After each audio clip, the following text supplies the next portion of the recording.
Oh, yes, the home uni whites are hung with care, and here comes a manager marching to work. Opening game, and the honors go on opening day to the southpaw from Indiana, Clayton Richard. Sellout crowd. Petco Park fans still filing in. Beautiful sunny San Diego day for the opening game of the 2013 season as the San Diego Padres entertain the Los Angeles Dodgers and former Padre Adrian Gonzalez. What a scene. A new look ballpark. Opening day never gets old. And we're excited that you've joined us here on Fox Sports San Diego, the first of 83 home games, along with Mark Grant, Dick Enberg.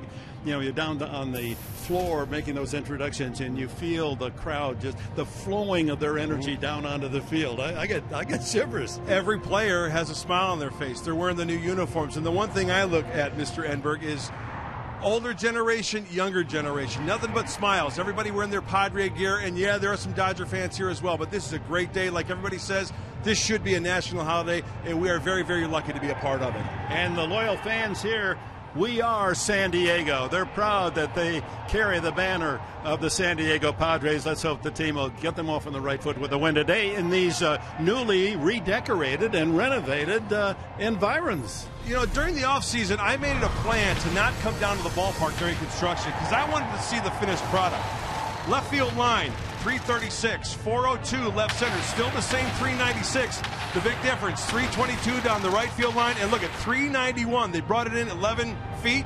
I tell you what, after looking at it, the finished product, aesthetically, it looks great. The fans are going to have a great time out there beyond the wall, a little party area, auxiliary scoreboard, which is very, very nice, so I think it fits in quite well here at Petco Park. I still think it's going to lean towards the pitchers, but it should create some excitement offensively for both clubs playing at Petco Park. And quickly, another feature, the outfield wall at 8 feet all the way around. We're going to see some spectacular catches where outfielders take home runs away.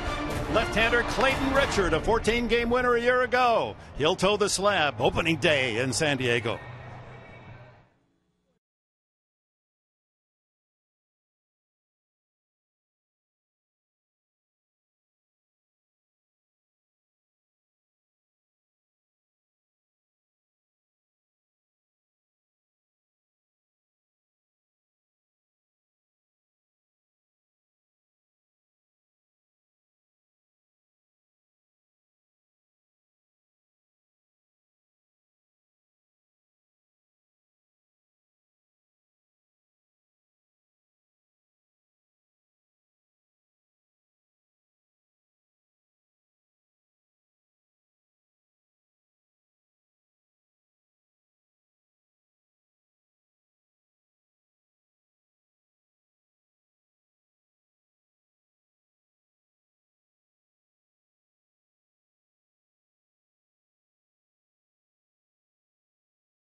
One of America's greatest traditions.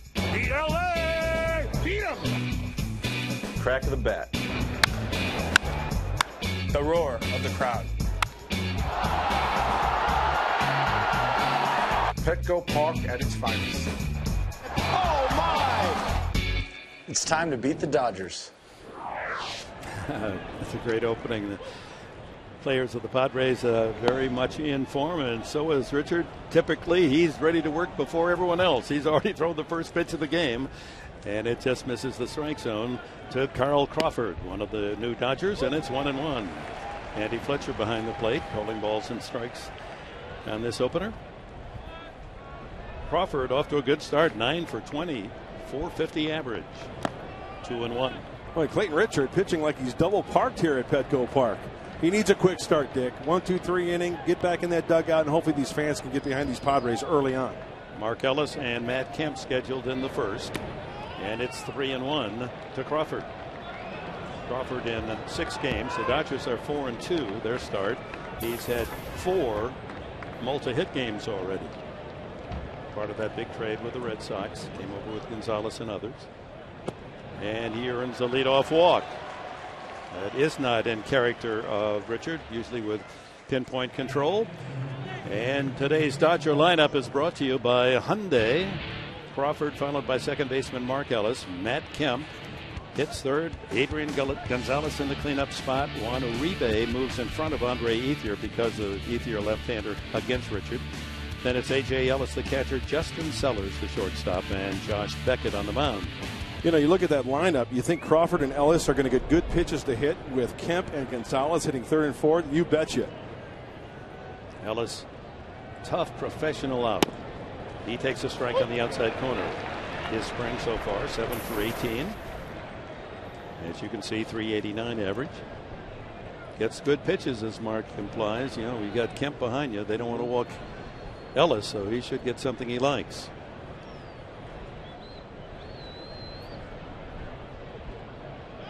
There's that good pickoff move, and it almost froze Crawford. He hasn't seen Richard, having been playing in the American League with the Red Sox.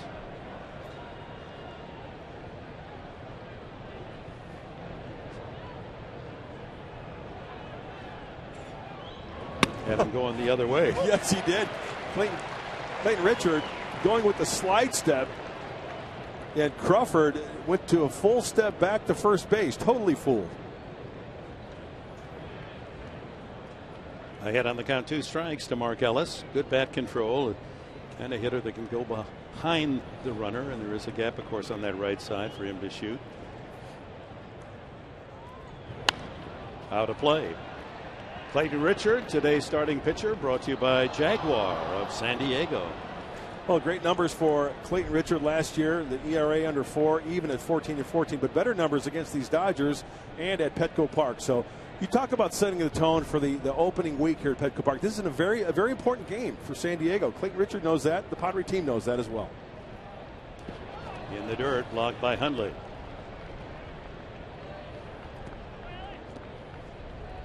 Clayton coming over to San Diego from the White Sox 4 seasons ago in the Jake Peavy deal. 29 years of age, from Purdue country, Lafayette, Indiana, although he went on to play football and baseball at the University of Michigan. Ground ball toward the hole, and that's through for a base hit.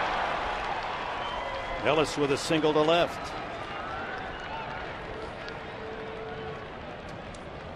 Today's Padre defense brought to you by Aramco Mortgage. Quentin in left, Maben in center, Venable in right field. On the infield, Turco at third, Cabrera short, Amarista at second, Alonso the first baseman, and Nick Hundley behind the plate for Clayton Richard.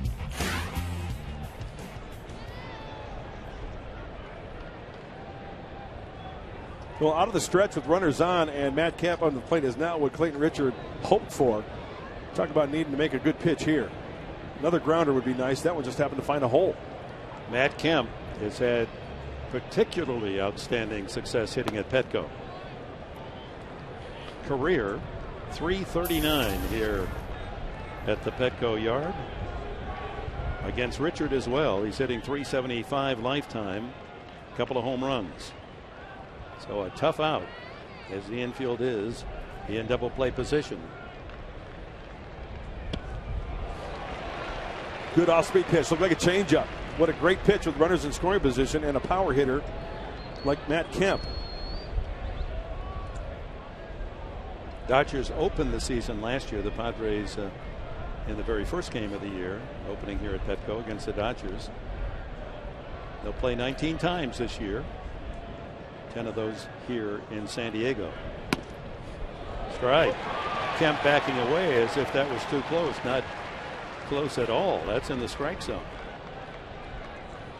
Donnie Baseball kind of shaking his head. Don Mattingly, the manager of the Dodgers, kind of pacing after that call. Now quickly ahead 1-2. And according to our Fox Tracks, brought to you by Southland Technology, that's a legitimate strike. 1-2. Strike 3 call. Kemp again. A little edgy, backing away from a couple of inside pitches, called strikes. One away. Going up and in, going down and in. Why? Because Clayton Richard does not want Matt Kemp to get extended. Oh, he extended the backside all right, taking that fastball down and in for a called strike 3. That brings up Adrian Gonzalez. A mixture of cheers and boos for Gonzalez. Those on the negative side just unhappy that Gonzalez left San Diego to go to Boston. He had no other choice. And then traded in that massive deal between Boston and the Dodgers in August of last year. He's off to a good start. Leads the Dodgers with 5 RBIs in the first 6 games.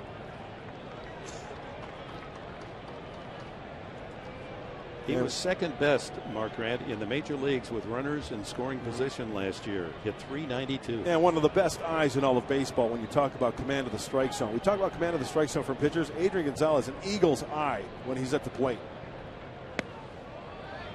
Working carefully, Richard, and it's 2-0. I remember when Tony Gwynn was in the heyday when he was wearing a Padres uniform. It was automatic. If Tony Gwynn took it, it was probably a ball.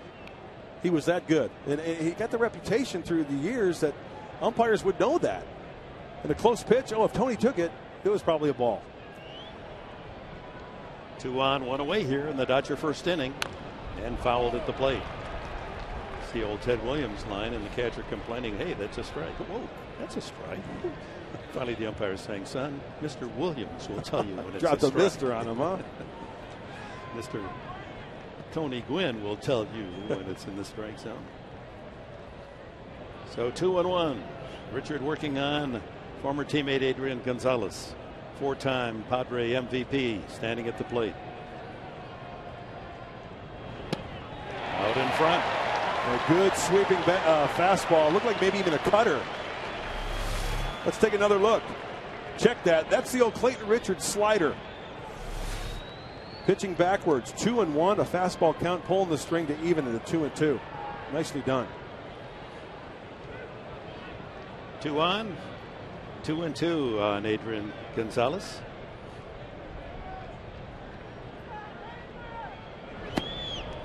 And now the count full with Juan Uribe on deck. Well, yesterday it was windy and chilly. It would have been a test for fans to enjoy the comforts of San Diego weather, and then today it blossoms of beauty. This is great. What a gem of a ballpark. What a great sunsplash day. See if the runners might be moving here. 3-2. They are not. Fouled away.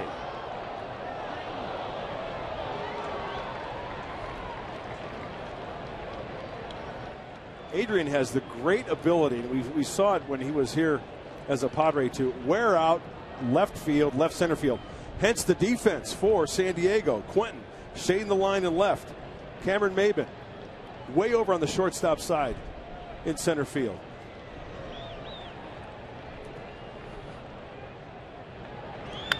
And another foul. Well, you know, one thing I've noticed already from Clayton Richard, I know he's throwing a lot of pitches this inning, but he's doing a fine job of mixing it up in and out, both to Kemp and now to Adrian Gonzalez. He's not just trying to pepper one side of the plate, keeping him honest. Trying to keep the ball down. He last year 399 ground balls, most in the major leagues.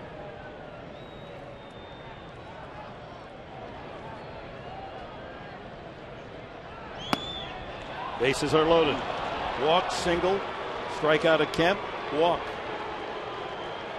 Gonzalez fouling off some real good pitches in that sequence to earn the free pass. You know, I can understand where Clayton was trying to go there. He tried to go for the kill fastball in, and I think he had Adrian set up nicely. He just missed inside.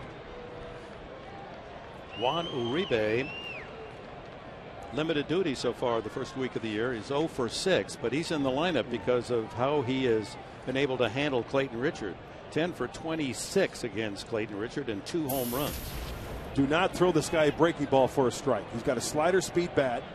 I look for Clayton Richard to try to eat him up with fastballs. Threw that by him. Yeah. Chance with his speed, Uribe's speed, to pick up a double play and get out of this first frame. Kind of a bad hack from Uribe. Totally guessing something else. Quickly ahead 0-1.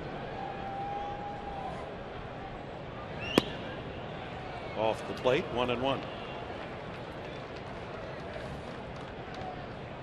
Padres in their 45th year in the National League. The Dodgers in their 56th since coming to Los Angeles in 1958. Watch out. That one skipping like a rock across a lake. Finally picked off by a fan. Great analogy. But you got to watch out. It can hit 3 or 4 hands and still cause some damage. Everyone seems to be okay. I saw a lot of youngsters out there today, adults alike, bringing their glove, and that girl's going home happy. Happy opening day. Boy, the grandmothers really were sick today, weren't they, all around San Diego? School attendance was down. Yeah. Just inside, 2-2. There's an epidemic going around the city of San Diego, folks, and it's called baseball. Now this is a very big early pitch. 2 balls, 2 strikes with the bases loaded. Uribe ready to take a big cut. And he fouls one away. So Richard been unlucky with a sequence to Gonzalez, and now Uribe makes a tough pitch, and they're just getting enough of it to stay alive. Well, 27 pitches now for Clayton Richard. Probably the most important pitch coming up right here, because you don't want to go 3-2 like you mentioned, Dick. Shadows starting to grow from the light tower across the diamond between pitcher and hitter. Out in front of the plate, Richard to the plate for 1, back to first, a double play. 1, 2, 3, and Richard out of the jam in the first inning.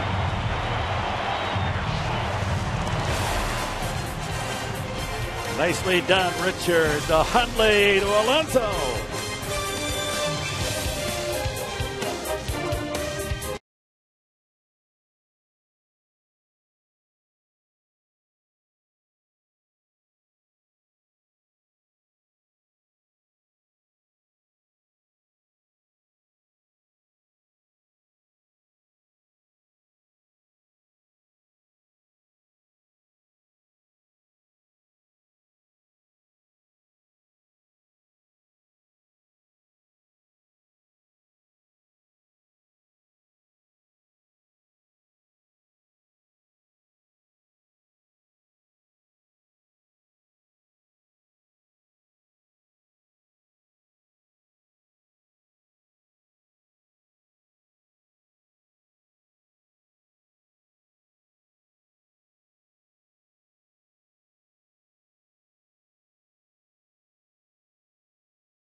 Fences in. They provided a wonderful picnic platform area there in right field.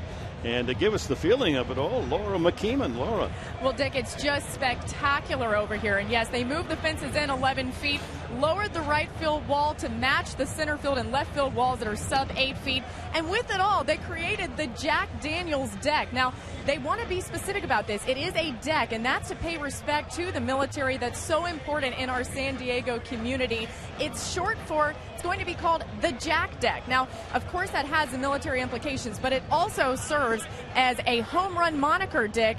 They're saying they want the Padres to hit some jacks over here. Jack Deck it is. We were out there yesterday on a little tour of the facilities, and what a terrific seat. I mean, you're sitting 4 at a table, and you can whisper, and the right fielder would acknowledge it. They did a great job. Everett Cabrera starts things for the Padres. Right-hander Josh Beckett on the mound for the Dodgers. Our Toyota lineup: Cabrera, Venable, Quinton, Alonso, Jerko, Amarista, Maben, Hundley, and Richard. Everett Cabrera, 4 for 22 at the start. But you think back in Colorado, I think it was 7 consecutive at bats. He hit the ball sharply enough on the ground, all went to a glove. I mean, some of those might squeak through here at home, get a little home cooking advantage. Out of play. Sunday, he did hit 1 ball to the outfield. The night before, all 5 outs were ground outs. And the last out on Friday night was a ground ball. So 9 out of 10 times, no strikeouts, mind you, he made out, but ground ball outs.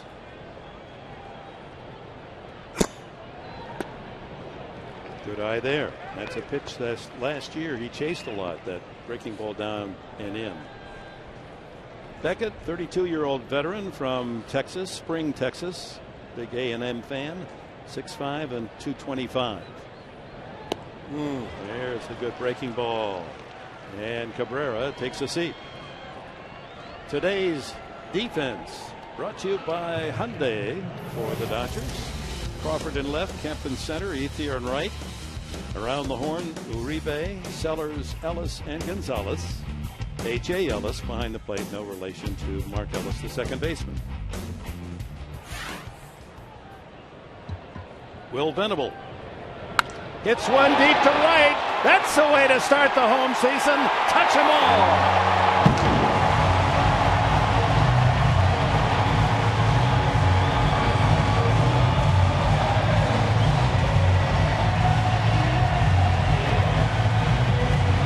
Venable's first home run of the year, and the Padres claim the early lead.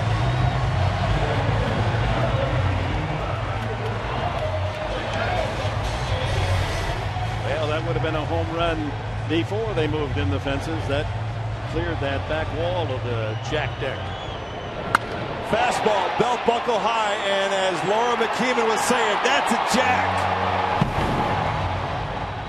Way to start it off, Will Venable, here at home. Carlos Quinton, the left fielder. So that's the second Padre home run of the season. The opening day in New York, Yonder Alonso the other. Quinton seeking his first home run of the new season.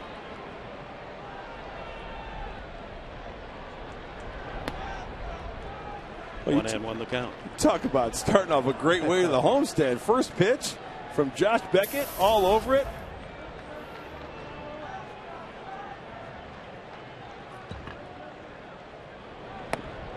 Low and away, 2-1. Beckett, #1 pick back in '99 of Florida, was the second pick overall. As you see, Will Venable into the sunshine after that long home run.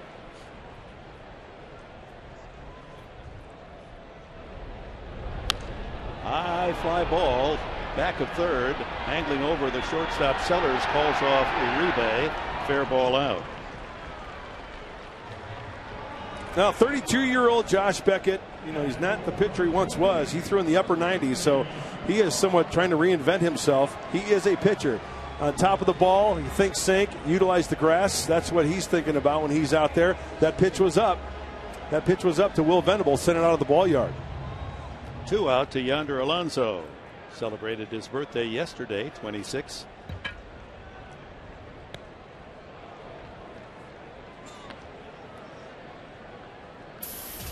Beckett traded by Florida to Boston in a big deal back 8 years ago, and then another big trade into the right center field gap. That one could get all the way to the wall. Alonso around first to second, and Mr. Double a year ago as a rookie with 39 opens the home season with a 2-bagger.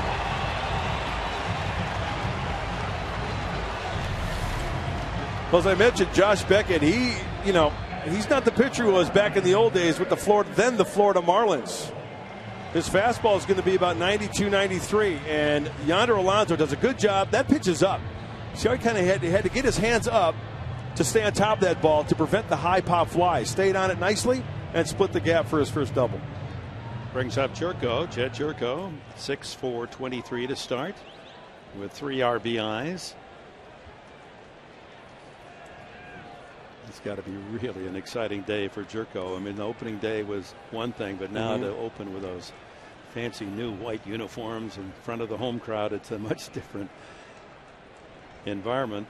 He called for time, didn't get it, and takes a strike. And he does the right thing, right? He just plays it off. Okay, Mr. Umpire, I won't say anything. He did put his hand up, but the umpire does not have to grant him time. Trying to pick up Alonso with 2 outs. Ground ball up the middle and through into center field.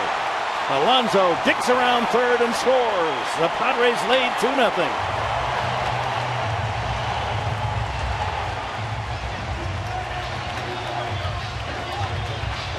Jerko's 4th RBI of his first major league week. You know, the infield had him playing to pull a little bit more. Not the best looking swing from Jed Jerko. Out front, looked like a cutter. He tops it. Enough topspin off the bat to where it can scoot through the infield past the shortstop Sellers. See him roll that top hand, get that topspin. That's a strong looking swing. Yep. So 2 in for the Padres here in the first frame, and Alexi Amarista finally breaking out of his first week slump. He was 0 for 15 until the last 2 at bats in Colorado. A couple of hits then.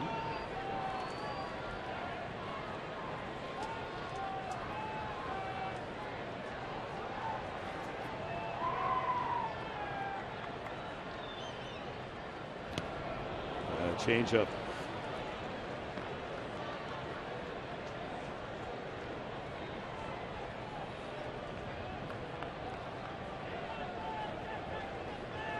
Three times an All-Star, Josh Beckett.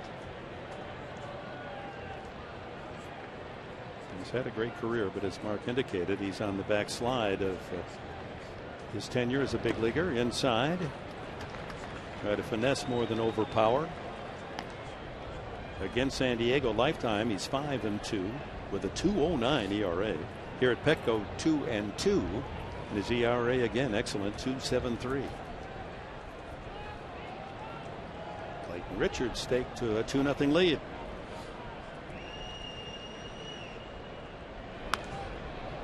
Good swing. Up just enough to where he couldn't get the top hand and fouls it off, thank goodness, rather than popping it up.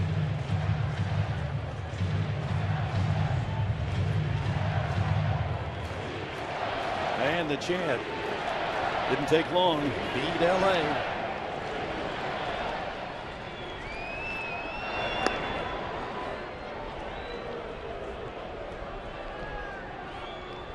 You know what Jed Jerko has to be careful of at first base. The veteran Adrian Gonzalez, he'll fake that throw back to the pitcher, put the ball in his glove, make sure you stay on the bag now. Wait till you see that pitcher with the baseball. See if he does it here. He's not going to pull it out yet. He's done that before. Oh, yeah. Shouldn't ever work, but it does, even at the major league level. Oh, yeah. You get Ruben Rivera over there really quick if you don't pay attention.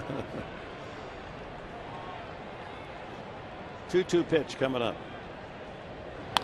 Up the middle. Base hit. Jerko will hold at second. And the Padres continue to swing a good bat here early.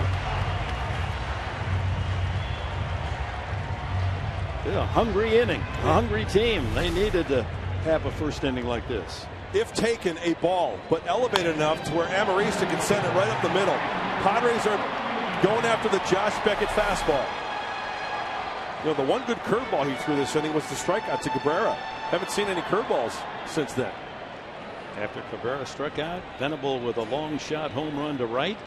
Quinton popped up, and Alonso a double to right center. Jerko brought him in with a single to center, and now Amarista extends the inning with his base hit. 2 on for Cameron Maben. 1 for 17 at the start. But he was a home hitter a year ago. Ooh. Here at Petco in 29 games at the end of the season, the last 29 games, Maben hit .314. He needs to bust out. A great opportunity right here with the runner in scoring position. 2-out knock.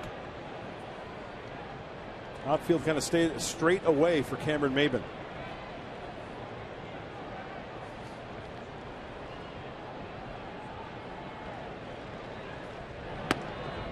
Strike 2. Ooh. Josh Beckett getting the call off the plate as you take a look at the defense. Pretty much straight away. Beautiful how they've mowed the SD logo in center field. Luke Yoder's group. Fabulous grounds crew. The best.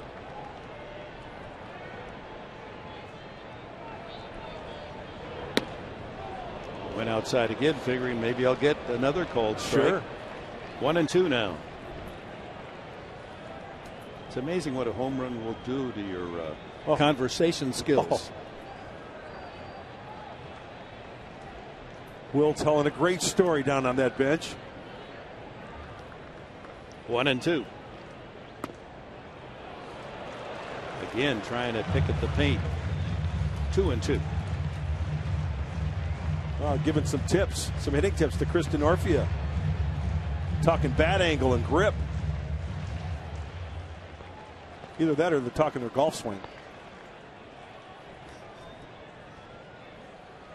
That was a tee shot off the bat of Will Venable, wasn't it? In the dirt, good block by A.J. Ellis. Now the count's full. That's a break for the Padre runners. They'll be taking off on this one.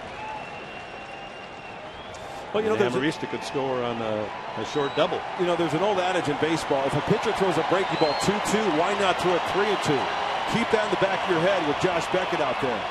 He had him 0-2. Cameron Maben has fought back to work a full count.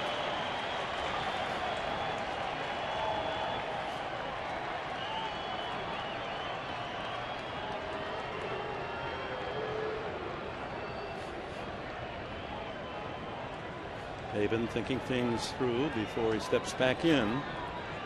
Churko at second, Amarista at first, ready to take off.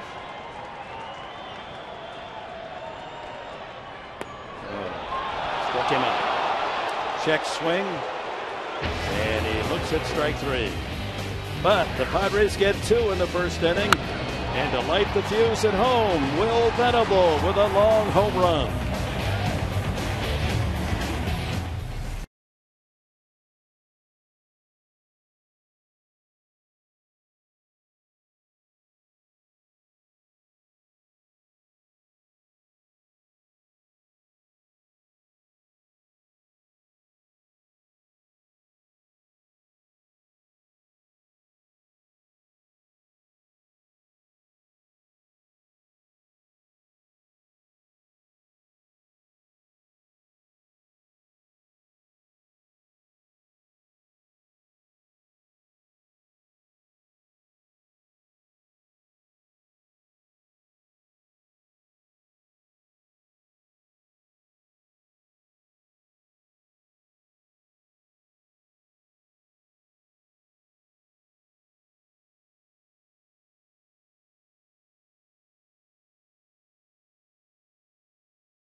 Clayton Richard in the top of the first inning, pitching out of a bases loaded 1-out jam with a double play ball, induced to Juan Uribe, and then the Padres answering with a home run, a double by Alonso, and an RBI single Churko, and had 2 on when Maben was called on the check swing. Andre Ethier opens the Dodgers second. He has had great difficulty in figuring out the offerings of Clayton Richard. He's 4 for 28 against the Padre left-hander. 1-1. I wondered if the pace of Clayton Richard really gives some hitters fits. As you take a look at the way the defense is played, playing Ethier to go the opposite way in the infield, or in the outfield rather, and a little bit to the pole on the infield. Pops him up, and that'll be a souvenir. But not really healthy swings from Andre Ethier. And look at the body language also on that breaking ball. Clayton Richard is in the head of Andre Ethier, and the numbers prove that. That breaking ball is swung on. It looked like it was a fat pitch, couldn't connect to it, and Andre Ethier is shaking his head. And did he go? No. Pretty close on that check swing. The ball in the dirt.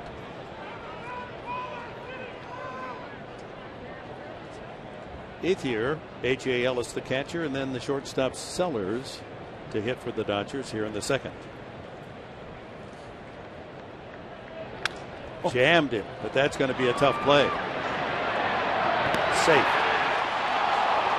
Jerko did everything he could, charging bare hand and throwing off balance, but Ethier runs too well. A jammer becomes an infield hit for Ethier. Well, when you don't have good numbers against a pitcher like Clayton Richard, Andre Ethier will gladly sacrifice that bat. You could hear it snap all the way out to El Cajon, in on the fists, and like you said, Dick, Jed Jerko did everything he could. It just wasn't hit sharply enough. And it's an infield single for Andre Ethier. Second Dodger hit brings up A.J. Ellis, the catcher. It's his birthday today, number 32 for A.J. 4 for 16 on the new season.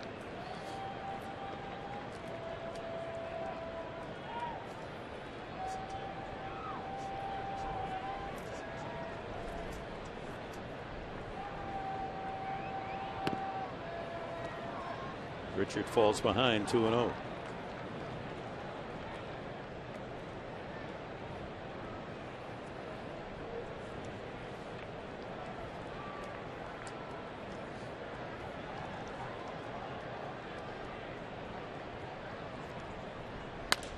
Could be two. Oh no, there won't be any. Amarista, in his haste to make the throw to second, doesn't come up with it cleanly, and instead of a possible double play, the Dodgers have 2 on and no one out. Yeah, that hurts. Why? A couple of things. Quality pitch. Clayton Richard breaks his bat right in the breadbasket of Alexi Amarista. Got to make. Oh, it actually hit his finger before it hit his glove. Too quick, much too quick. Play that has to be made. Should be 2 outs right now, or at least the one sure out. Sure, but in his haste to try to turn 2, comes up empty. So 2 broken bats, shattered by the offerings of Clayton Richard, and the Dodgers get 2 men on base. Scratch hit and an error. And here's Justin Sellers.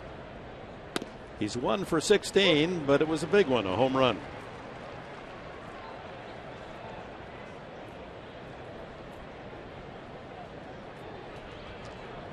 Richard having to pitch out of trouble again. Bases loaded, 1 out in the first, now 2 on, no one out in the second.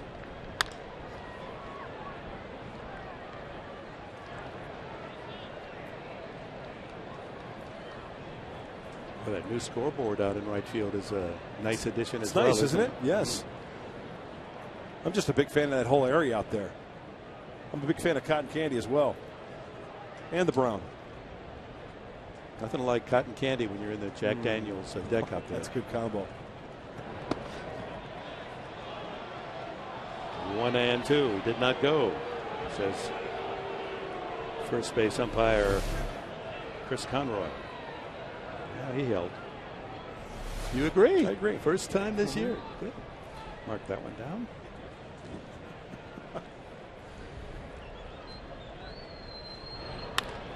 One hop to Cabrera. Amarista. Alonso, a double play. Now that's what spins your mind, baseball. 2 broken bats and the 2 men are safe. Then you hit the ball hard, a rocket one hopper, and it's a double play. Clayton Richard continues to do his job, inducing the grounder. Flip throw. Hey, there's 3 outs in this league. Got to stay out there. One more big pitch from Clayton Richard coming up, hopefully. Ethier winds up at third, now 2 away to the pitcher, Josh Beckett. Looks like Yadier Alonso thought there was maybe 3 outs there. Wants to get back in the dugout near that bat rack.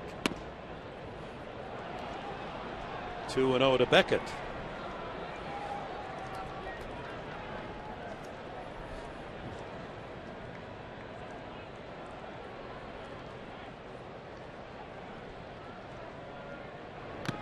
Fouled at the plate.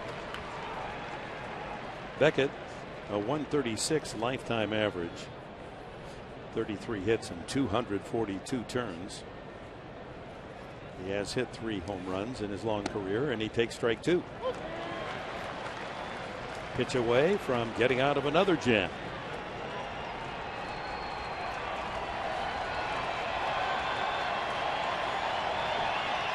Got him swinging. How about that?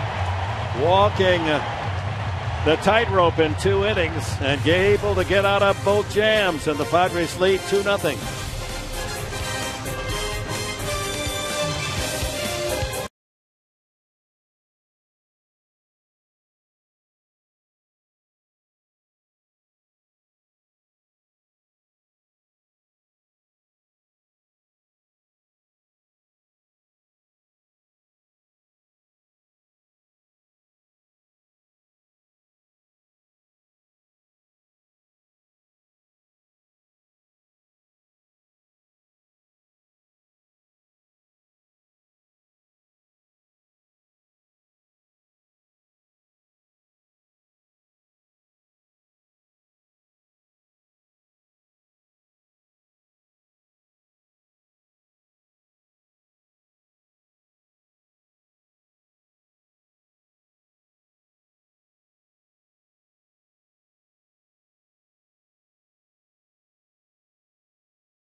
Around our city into Petco Park. In the bottom of the 2nd inning, it's Nick Hundley, and then Clayton Richard and Everth Cabrera. Padres with a 2-0 lead, and Clayton Richard aided by 2 timely double plays. You talk about making some good quality pitches, but even quality pitches prior to the double play. Down in the zone and working some grounders. It looks like the old left-hander, Buddy Black, talking with Jed Jerko and the veteran Chase Headley. Maybe some third base talk. He kind of chops with his hand there, maybe talking about grounders down the third base line. We'll have to ask him if we have a chance to talk with him. Out in front, Hundley a swinging bunt. Beckett has to hurry and gets in. Hundley 2 for 16 at the start this year. An upset one, 1-3. Clayton Richard, not a great hitter, but he'll tie into one now and then, as we all well know. Oh, have you seen this kid take batting practice? Oh, yeah. He's some kind of strong. Me, Clayton. Me, big strong. He could send it. I'm telling you, he has put him off the facade in right field, off the auxiliary scoreboard. Strong like bull. Yeah, buys his bats from Amtrak. Those rails. that's a great way of putting it. Railroad ties. Yep. Hones him down.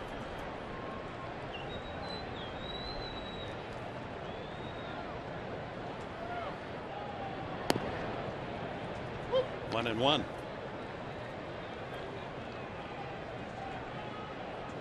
Well, that was some deal, wasn't it? You get Beckett, Adrian Gonzalez, Carl Crawford, Nick Punto. As the Dodgers able to open up their rather rich purses and maintain the highest payroll in all of baseball. I guarantee you that purse up in LA is a Louis Vuitton as well. Good cut. 1-2 on Richard. Well, Clayton came through big last year, remember? The game against the Angels, a pinch hitter, and then eventually scored on the air in left field. The all-around athlete.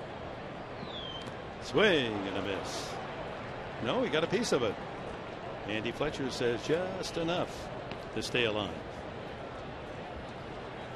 He threw him the curveball. Josh Beckett's got a good curveball. He's not going to take any hitter for granted. Oh, that's a swing and a miss, isn't it? I didn't see the ball. Just The enough. second look, yes, he did get a piece of it.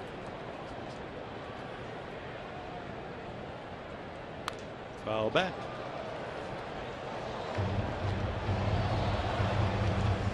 And the Dodgers here, fans, tomorrow night and Thursday night as well, 6:30 for our broadcast time here on Fox Sports San Diego. Billingsley and Stultz matched up tomorrow. Greinke and Marquis on Thursday night. Good seats available. Hit to left center and shallow. And a diving play made by Carl Crawford. How did he get his glove between the grass and the ball? Outstanding play by Crawford. For a millisecond, I thought that ball was going to just die and land on the grass. Crawford, perfect timing, catches it in the webbing. And you know, there's a lot of movement there. When you dive and hit the ground, you better make sure you secure that baseball so it doesn't pop out of that big outfielder's glove. You would think that catching the ball with the fingers forward with a hand, back of the hand to the grass, would be a better chance, but by backhanding it, he seemed to secure the ball better. Yeah, being left-handed, you're absolutely right. The glove on his right hand, that's the more natural movement, going against his body, across his body, to snag that one. Cabrera struck out the first time. 1-1 the count on him. Only two men did strike out in that first inning, Cabrera and Maben. Shadow's a little tough now. Lifted to left. Another chance for Crawford. Got a beat on it, and the Padres go in order in the second inning. Matt Kemp, one of baseball's best, coming up in the Dodger third.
Dodgers up with leadoff man Crawford, Ellis, and Kemp scheduled. Crawford with a walk his first time. Shot to center. Base hit. Solid single by Carl Crawford. Well, now it's time for our Farmers Insurance game plan as a beautiful crowd is on hand here at Petco Park. Well, for the Padres, get an early lead. They did just that. Avoid the big innings. So far, Clayton Richard, a couple of bagels, and tighten up the D. We saw an error earlier, but he made a good pitch to get out of that mess. We are Farmers. Bump. Back to you, Mr. Enberg. Well, the full package. He's got tambourines between his knees so he can have a little rhythmic sound there and sings it and talks it. Ellis fouls it away. He singled through the hole into left field his first time. So the leadoff man has been on all 3 innings for the Dodgers. Crawford with a walk in the first, infield hit Ethier in the second, and now Crawford sharp single to center, opening the third. They got him. You bet they do. Crawford got a taste of the move in the first inning.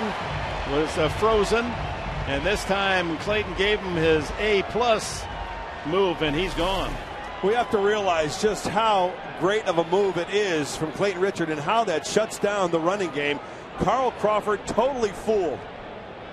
Even the first time up when he was walking in the first inning, first move, second base, You got the best move in baseball in Clayton Richard. Another strike to Ellis, so it's 0-2 on the second baseman. And a 55-footer in the dirt. That's fun to watch, isn't it, Dick? What a great pickoff move. It isn't fun for Crawford. He had no momentum. He was already locked short of the bag. He couldn't dig a hole and come up the other side. He would have liked to. Fly ball to right. Venable. 2 away. Matt Kemp took a third strike. A couple of borderline pitches to Kemp. He didn't like either one of the last 2 that were called strikes, and he was sent packing.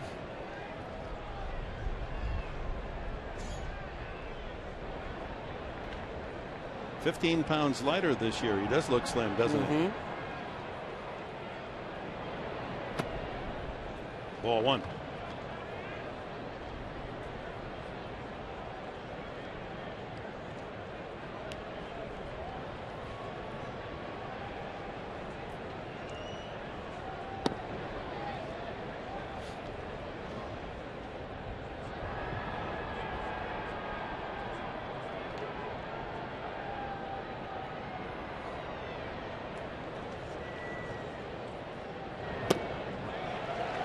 Two and one.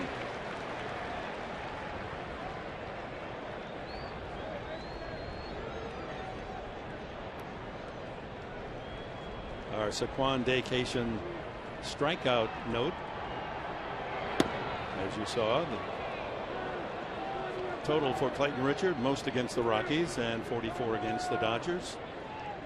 Pitched very well consistently against Los Angeles. Now 3-1 to Kemp. He was swinging 2-0. Ground ball to Jerko deep at third. And it's a 1-2-3 inning with a pickoff move. Erasing Carl Crawford. Middle of the third. 2-0 Padres.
and the Padres lead the Dodgers 2-0 going into the bottom of the third. I'm joined by Greg Vaughn, MVP of the 1998 National League champion Padres. You got to throw out the ceremonial first pitch today. How was that?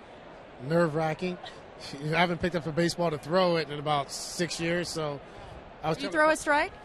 Well, I just aimed high. I just didn't want to bounce it like Hoffy did in Mexico. You know what I mean? So I just aimed high, and Carlos looked too good to have to block it, so I just made sure I threw it over his head.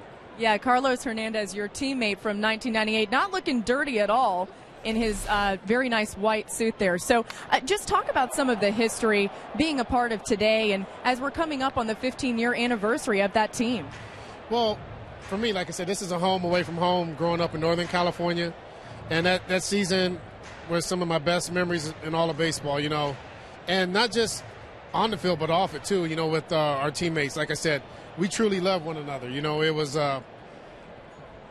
we're still tight. You know, we still love one another, and this city embraced us, and it was something that I'll cherish for the rest of my life.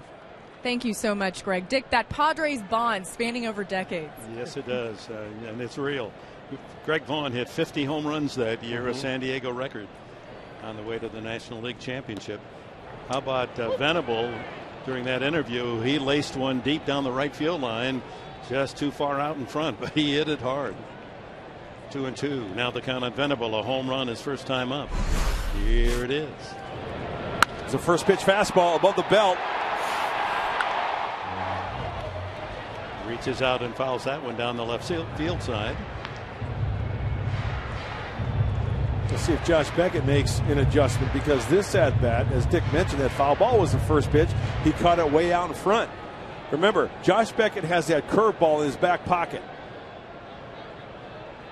Here comes a fastball away. And Venable going with it. Very solid mechanics from the veteran Josh Beckett. Into his 12th year in the big leagues.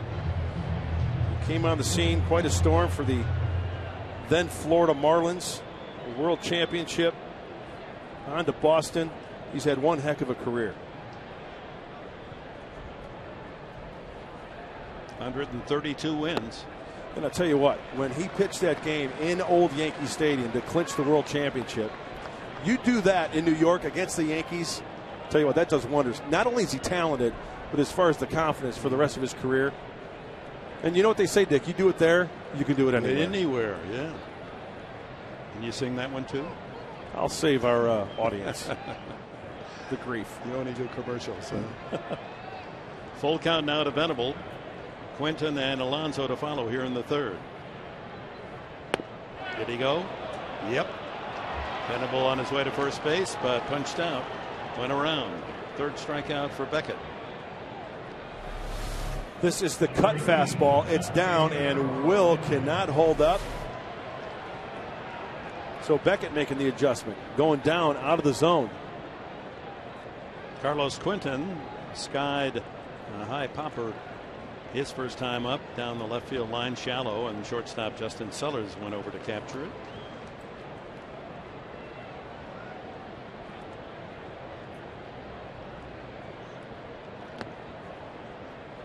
Breaking ball bounces well outside.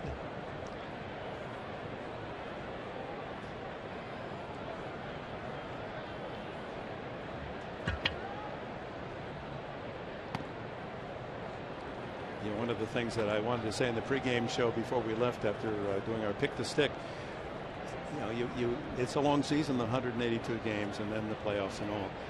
In a game, the pace of the game, unlike the rhythms of other games, it is slower than the other games in a good way. Sure. Another high pop-up, right field side. Gonzalez down there to look, and now to play. That was the old bullpen. And a fan gets a souvenir in the first row. So when you think about the fact that the game allows you the pace and the rhythm to appreciate, assimilate its beauty and its nuances. Bill Veeck said baseball is a game to be savored, not gulped. Isn't that a nice line? That is a nice way to put it. Take Absolutely. your time. Savor the meal. It's a beautiful thing. So many things can happen within a ball game too. Even high in the air. back of the plate. This is a tough one for Ellis. He's trying to find it and cannot. Had to run around the batter's box. Why is he? They're going to call Quentin for interference, I think, here. Quentin didn't know where it was. And Ellis had to circle the wagons to get to the ball and couldn't make the play. And Quentin's arguing, hey, just try to stay my ground. Let's see if he had any unusual action away from him. No, see, that's not his fault. There's no intent there. Okay, Ellis He's just looking at it. In fact, you know, Ellis runs into ran him. into him. Ellis clearly ran into Carlos. And I'm looking at it objectively from both angles. Carlos Quentin was out of the batter's box. Now, I don't know whether Andy Fletcher is taking that into consideration. That may influence the call. In the batter's box, he has the right to be there. Correct. If Carlos Quentin remains in the batter's box, he could just stand there. Watch, he's 2 feet out of the box, right? Ellis runs into him. Andy Fletcher's all over it. Points, signals out. I'm guessing that that's the call. Out of the box, even though the catcher runs into him. Sometimes it's not fair, but that's what the rule states. So 2 outs here in the Padre third. Yonder Alonso doubled and scored his first time. So if you're scoring at home, A.J. Ellis will get the put out. Put a number 2 in your scorebook. He's the position player closest to the play. Just got caught in the trap, Carlos. 2-0 to Alonso is double to right center field. Turco then singled him home for the second run after the Venable home run. Easy chance for Beckett. And the Padres are out 1-2-3 in the third. We go to the fourth. San Diego 2, Los Angeles 0.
Lots of stops along the way as we go to Kelly Kroll. Kelly.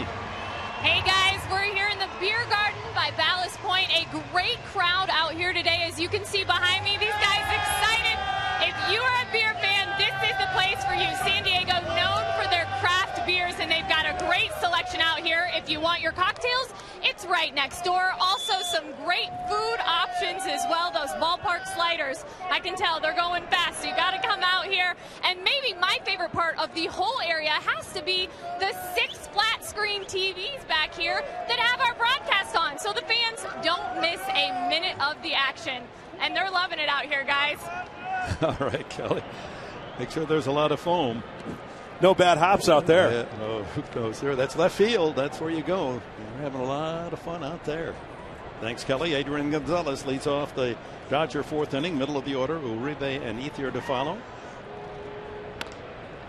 Left field not hit hard, and Quentin will have to play that on a couple of hops. Soft single to left for Adrian Gonzalez for the 4th straight inning. The Dodger leadoff man is aboard. Again, Richard making a good pitch, jamming Gonzalez. As I've said all along, once that baseball leaves the pitcher's hand, it is out of your control. You can just hit the glove, hope for the best, and once in a while you're going to give up those little dunkers. It happens to both sides.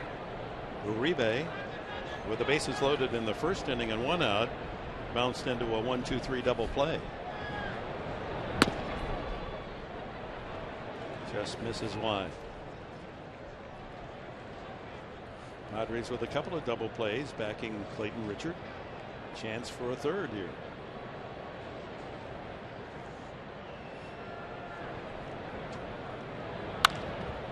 That's hit pretty well to right. Venable late break, going back, and there's your first new home run. That's an out last year. Uribe finds the jack deck, and it's a 2-2 game.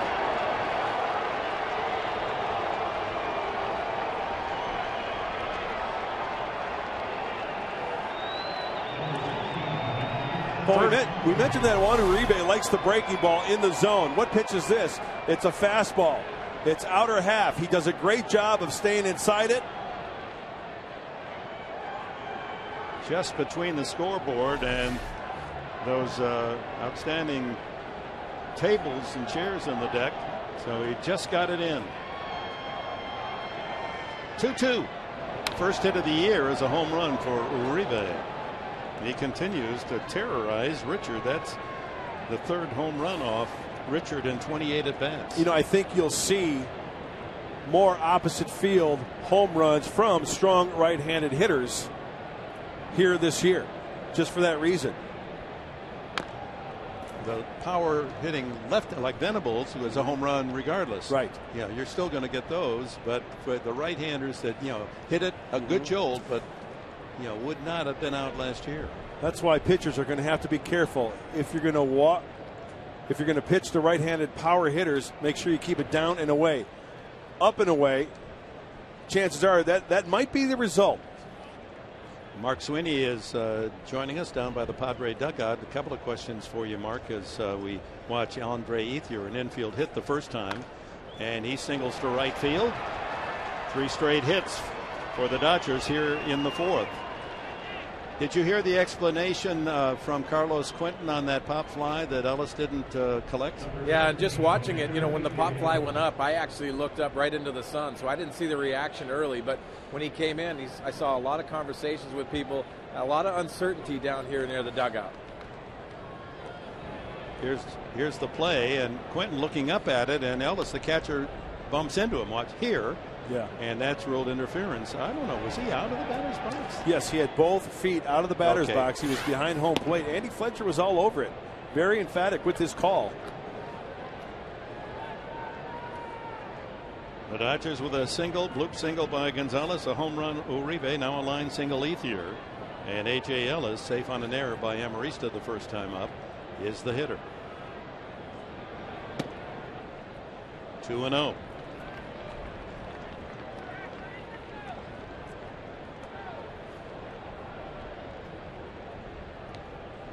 Dodgers off to a 4-2 start. Colorado and Arizona share the top spot after a week 5-2 in the West. 2-1. Mark Sweeney, do you think that pitchers are going to have to be a little bit more careful with the power right-handed hitters? I mean, that's, I remember years past, up and away, it was really tough to take it the opposite way, but it might be a different story this year. I think it's going to be a different story, and you always talk about right-handed power here and not pitching inside to right-handers because that's where it's going to power. But I think it's going to be a big difference this year, like we saw with Uribe right there. And also the right fielder playing a little more in than normally he would. That's going to be hard getting back to that shorter fence. And the other factors, this is a game played in late afternoon. The Marine layer is not a factor at all. Right. Now, at night, does that ball clear? It only cleared by a couple of feet. That's a great point. That's something we're going to have to keep an eye on as the season progresses. 3-2 now to Ellis.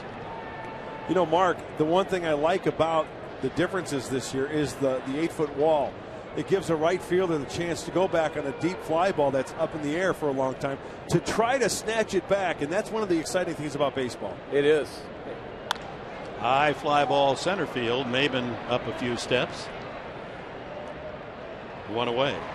I think, Mark, just to further that point, when you just have an athletic outfield, and we've seen Cameron Maben make some great plays, and also you look at the dimensions of the ballpark, it's going to be just an added element, the excitement element of being able to rob an outfield home run. Before it was against the fence, now you can go over the top of it. I think it's a great look that Petco Park features now. And the speculation, going back to your point about the outfielders, right fielders playing a little more shallow, Venable just didn't get back there in time, couldn't get back in time. Now, if he did, he would have had a shot at one of those leaping catches and steal a home run away. The ball got over his head, and by the time he raced back, he was unable to get to the wall and jump. So it brings another factor into play here at Petco. Sellers grounded into a 6-4-3 double play first time, hit the ball hard but right to Cabrera. This one aimed to right field and is through. Holding at second base is Ethier, the 4th hit of the inning for the Dodgers, as they now have racked up 7 in the game. Here's the pitcher, Beckett. And now a lot of dialogue on the infield. Clayton Richard talking with Jed Jerko. Nick Hundley's looking in the dugout. What play are they going to put on? There's Jed giving the signs. Who's going to cover where? And then relay to Clayton Richard for the bunt. The ideal situation here for Josh Beckett is to bunt it down to third base line to free up the position player at third base. Clayton Richard will be charging wherever that bunt is bunted, if in fact bunted by Beckett. The early square and the bunt out in front. Hundley has only one play. Amarista covering at first. Solid sacrifice for Beckett. So 2 on, 2 out, 2 in scoring position for Carl Crawford, who ripped a single to center his last time up. Hey, get it done and get it done quickly, huh? Nice job by Josh Beckett. Yeah, when it's done like that, it seems so simple. Why can't more players sacrifice? You know who was one of the best at doing that? Greg Maddux. He got up there and got it done quickly. Got back in that dugout and turned it over to the top of the lineup. Crawford walked in the first inning. Sharp single to center in the third.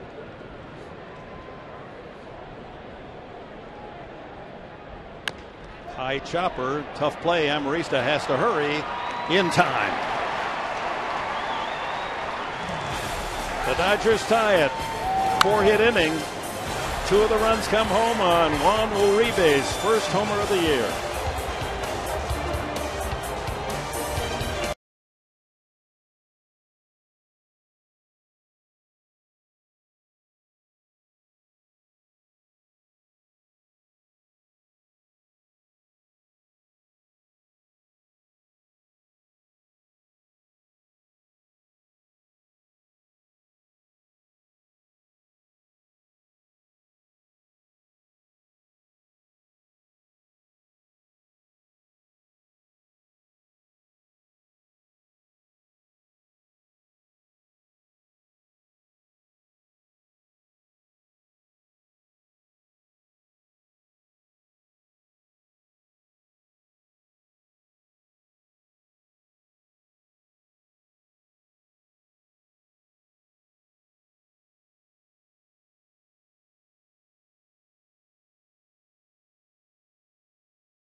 Sports San Diego, brought to you by Petco, where the healthy pets go. And by Farmers Insurance. Contact your local agent, 888-96-FARMERS, FARMERS,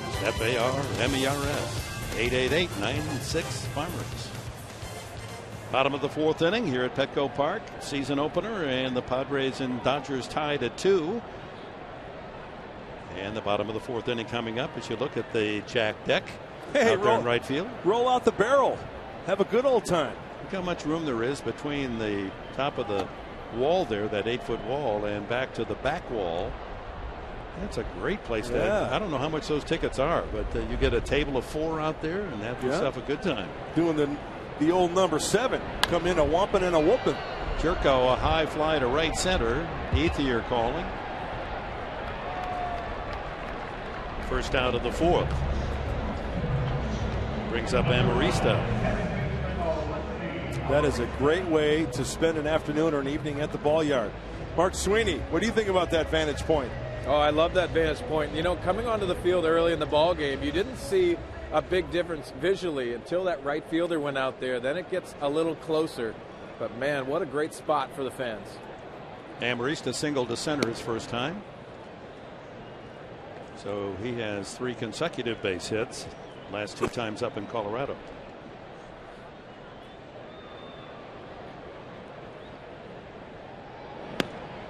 Off speed, drops in there, 1-1.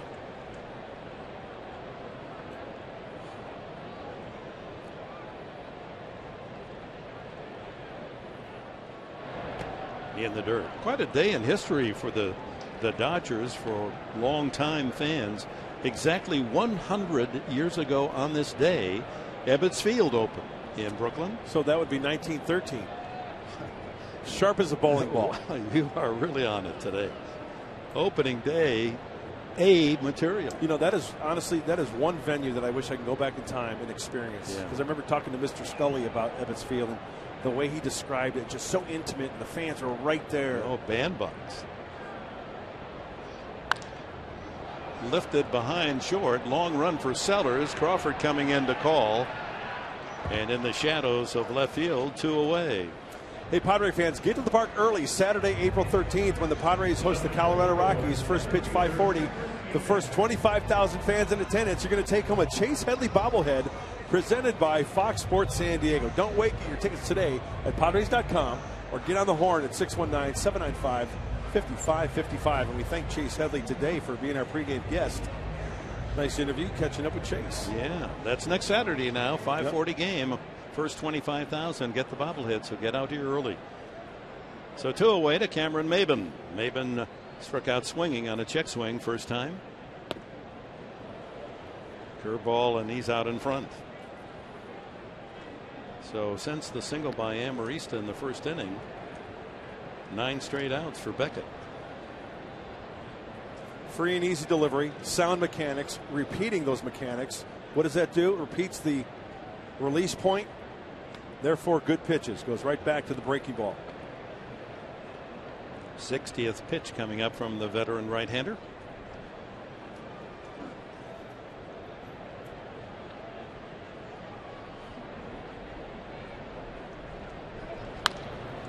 Hit to right field, shallow. Ethier.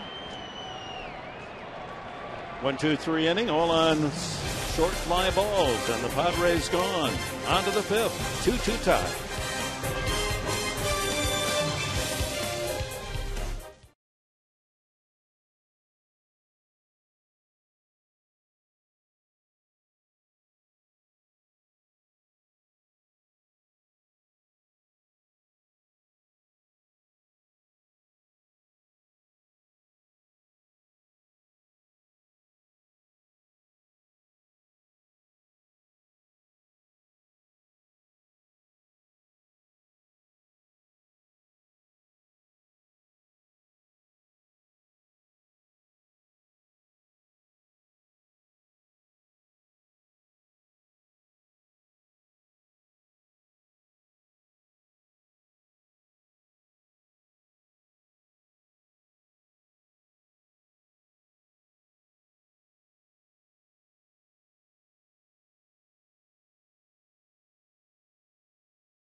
Park 2-2 tie. Top of the 5th inning. Mark Ellis, Matt Kemp, and Adrian Gonzalez for the Dodgers against Clayton Richard. Ellis singled his first time up and flied to right in the 3rd. Hit a solid .258 last year. 7 home runs, occasional power. Veteran, 35 years of age. Lines at foul. Watch out. Fan able to get up and get both bare hands on it to knock it down. He should get it back. No, I'm going to flip it to somebody else.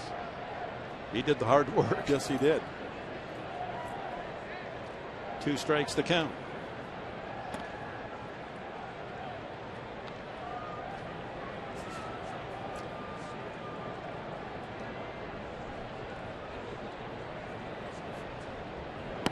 That's in there. He knew it.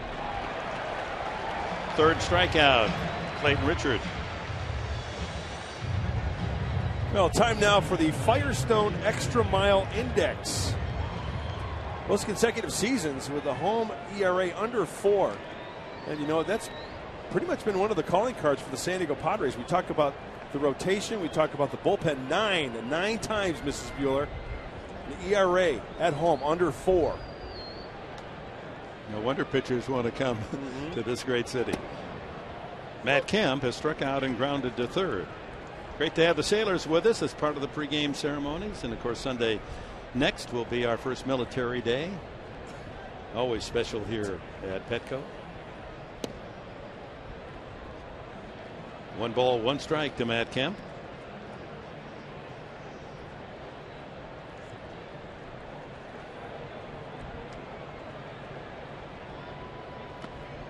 And another off speed skips in.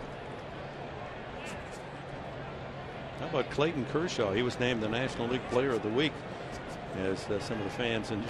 Those the young kids. Yeah, that's our little leaguers from Lemon Grove. Kershaw, National League Player of the Week for the Dodgers. Not only does he win 2 games, he hits a home run, shuts out the Giants in the opener, and he will miss this series. Good fortune for the Padres. They'll see Chad Billingsley, another tough one, Zach Greinke on Thursday. Line fair, just inside the line. Quentin digs it out of the corner. Kemp takes a solid turn and will hold as the ball comes in. 1 out double.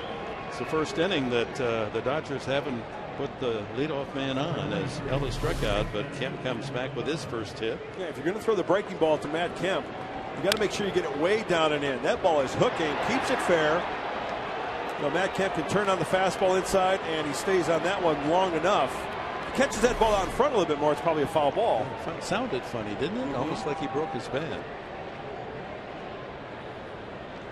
Tiebreaker at second then, with 1 out here in the 5th, to Adrian Gonzalez, who has walked, singled, and scored. His single, a looper to left field.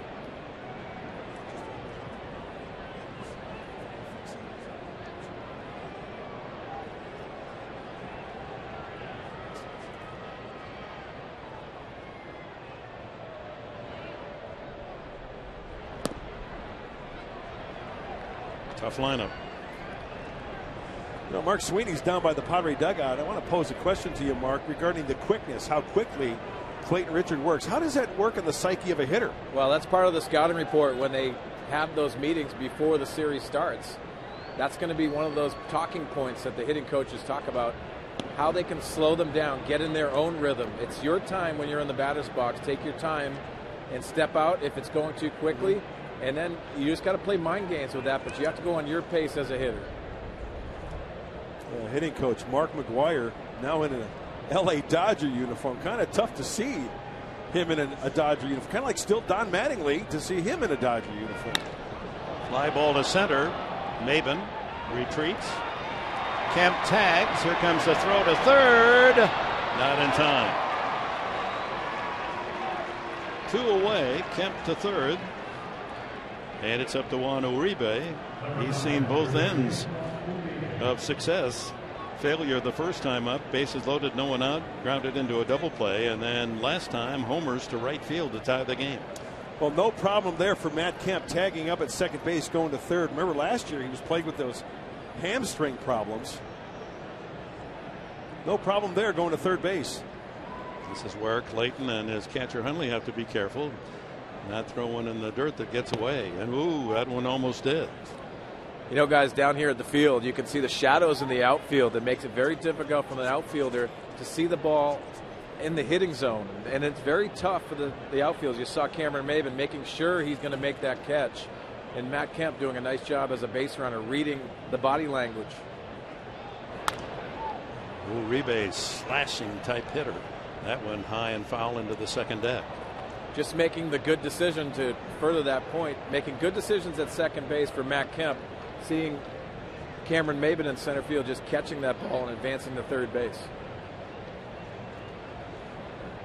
Could be a big 90 feet. And another foul off to the right as Richard staying with a fastball in the count 1-2. And Clayton's got to be really careful. Remember the home run, it was a fastball up and away. Uribe sent it that way. Has difficulty with the high fastball, but like I said earlier, don't throw him a breaky ball in the zone. It'll speed up his bat and he can hurt you. Darren Balsley, pitching coach. Ooh, comes back inside. That's right what he wanted. 2-2.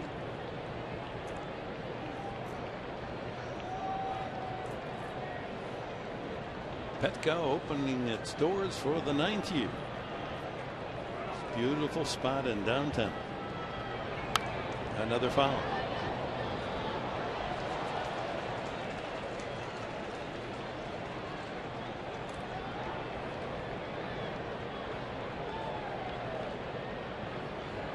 I sacrificed his cell phone for a baseball, possibly for his son.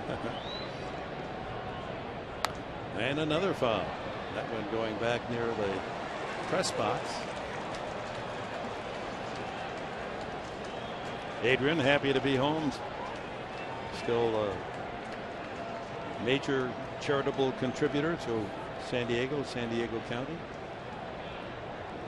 2-2. He checks his swing. Did not go. Uribe not biting on the changeup.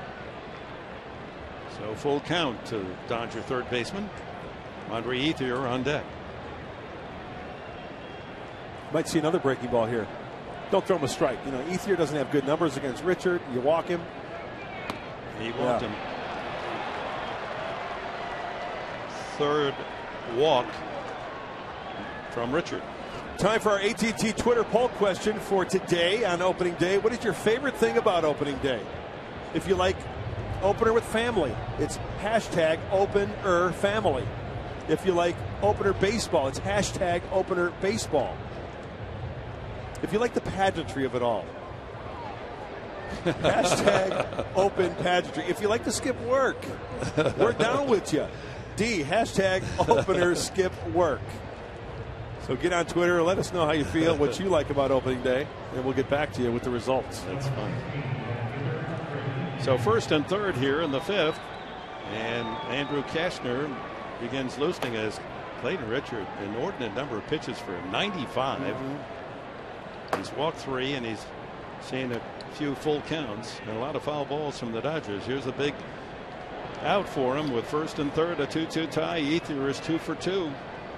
Infield hit a number off the mound toward third and a sharp single to right the last time.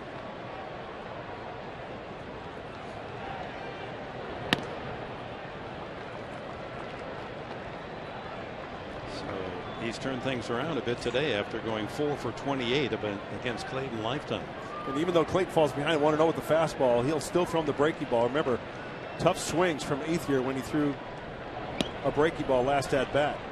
Too low, 2-0. Now Ethier has it his way.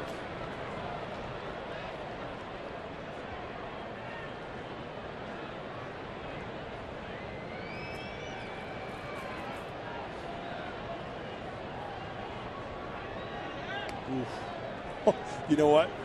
Uribe's got a little league lead over there at first base, maybe 4 or 5 feet, and he's still, it looked like his momentum was going towards second base. You know, guys, this is an opportunity where Clayton Richard's got to think about if Andrew Kashner has enough time to get ready for that right-handed hitter, A.J. Ellis, in the on-deck circle. Yeah, he could throw over a few times to give him more time in that bullpen. Goes over there again, and Uribe could literally not take a step, just fall and hit the bag. As a pitcher, this is one of those situations. Yeah, you might get off the mound, tie your shoe. You might, adjust your belt buckle. Maybe throw over to first base to give Andrew Cashner more time. Good point, Mark. Now, Mark, Bud Black wants Richard to get out of this inning so he would be the pitcher of record.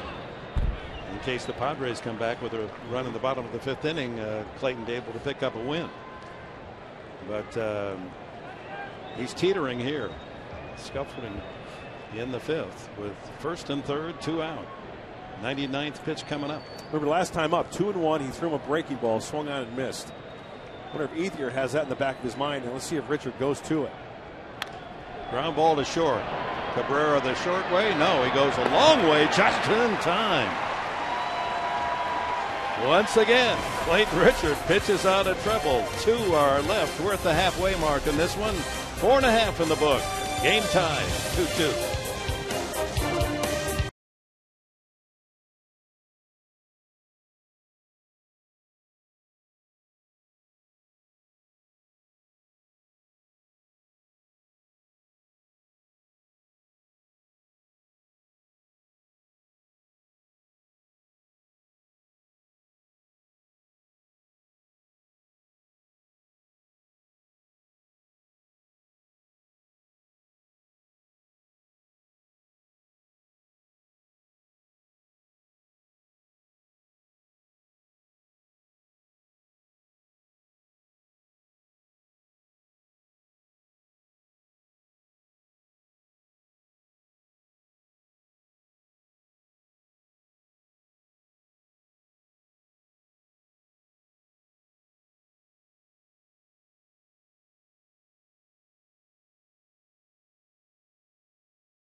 A 2-2 tie. Sold out here at Petco. Bottom of the 5th inning, and we welcome Chief Executive Officer and President Tom Garfinkel. And and it says it all, these beautiful pictures and these fans. Well, it's always Petco Park's one of the most beautiful parks in all of baseball, and it's especially beautiful when it's full of fans on a day like this in San Diego. Pleased with even though the home run by Uribe did fall into the new zone. When we moved the fences in, we didn't think the other team would get any of those. We thought that would just be ours. No, in all seriousness, that one fell just in there. And one of the things that's going to change with these home runs and the fences moving in is people's approach, hitters' approaches, pitchers' approach, the way they think about the game. And Will hit one out, and we don't know if. He would have taken the same swing if the fences weren't there. Maybe would have, maybe wouldn't. But that's part of it, is the psychology. Well, plus it's really a day game. It's not a Marine Layer night game, too. It's that not. might That's factor right. in. That's right. 2-1 to Hundley. He hits one deep to left field. Back goes Crawford. Touch them all. That's out of any park in baseball. Hundley gives the Padres a 3-2 lead with his first home run of the year.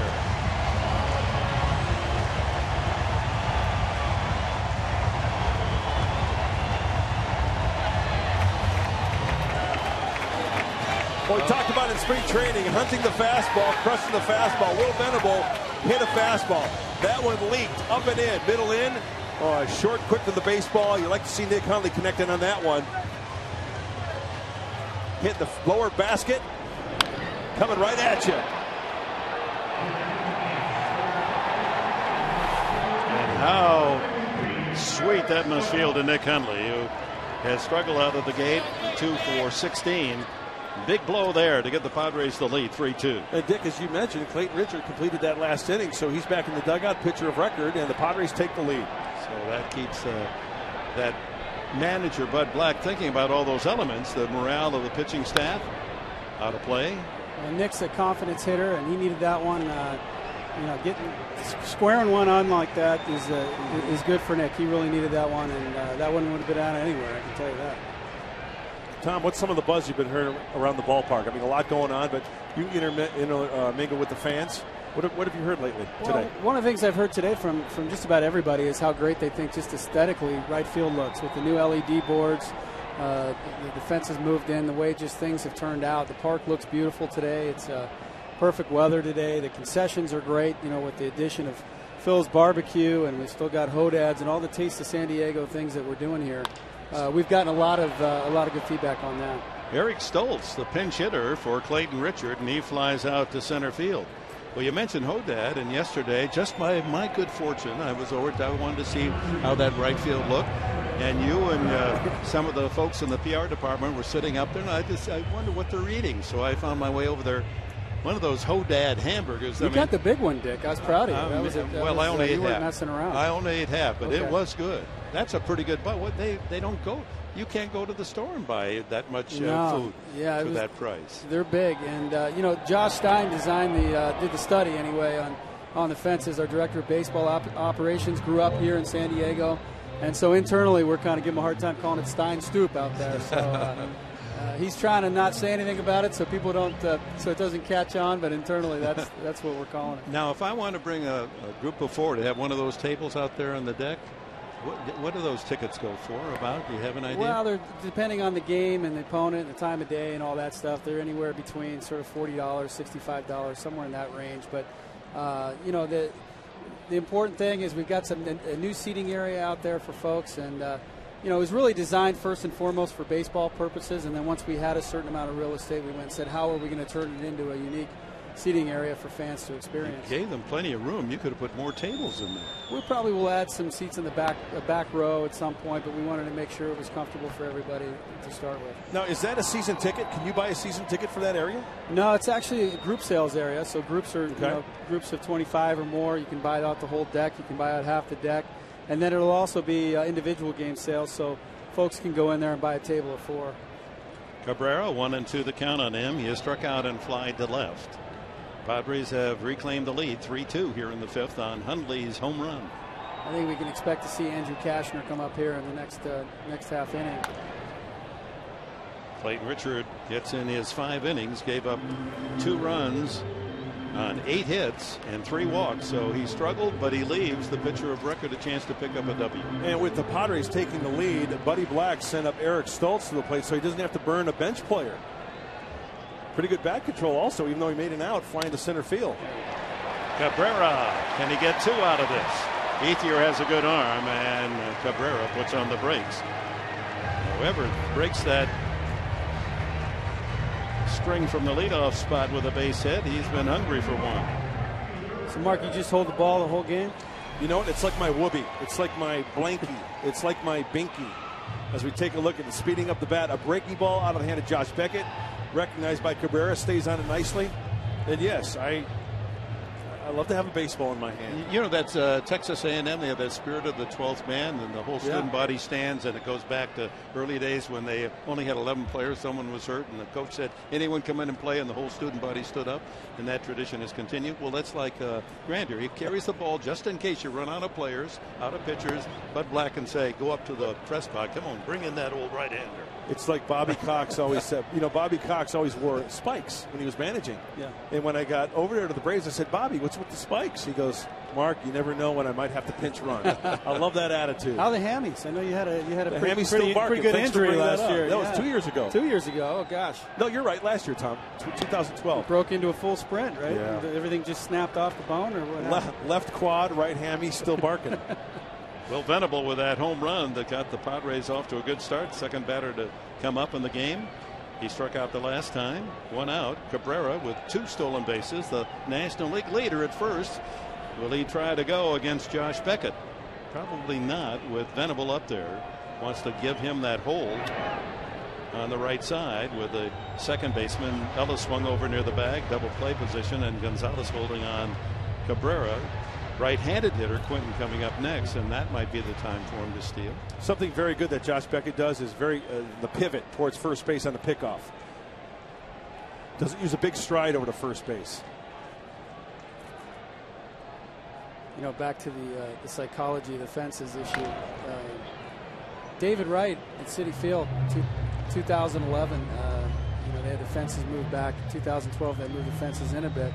About halfway through last year, David Wright had about the same number of home runs as he had the year before, and now with the fences moved in. But he had about a third less strikeouts. And he said that, you know, in 2011, when he'd tie one up and he'd get to the warning track and get caught, he'd get frustrated the next at bat, he'd swing harder and strike out. So one of the things that we know is how many balls went exactly where they landed and what would have happened depending on how much we move the fences in. What we don't know, the art of it, not the science, is how the pitcher's approach is going to change, how the hitter's approach is going to change. And those things are going to change. And so we're going to see some different dynamics between the pitcher and the hitter because of the psychology of the fences being moved in. I'll tell you one thing from a pitcher standpoint, and we mentioned it earlier, Tom, but with a power hitter like a Uribe up at the plate, pitchers are going to think differently about just giving that fastball up and away to give him right field. I mean, it's a different story this year. Before, it'd be just, you know, warning track power going the opposite way. Right. Now the pitchers are going to pitch them differently, I think. More hard in, more down and away, rather than up and away. Paco Rodriguez, just a youngster. They're very high on him, the Dodgers, warming up. So Beckett's day may be through as of this inning. He's due to hit third in the top of the sixth.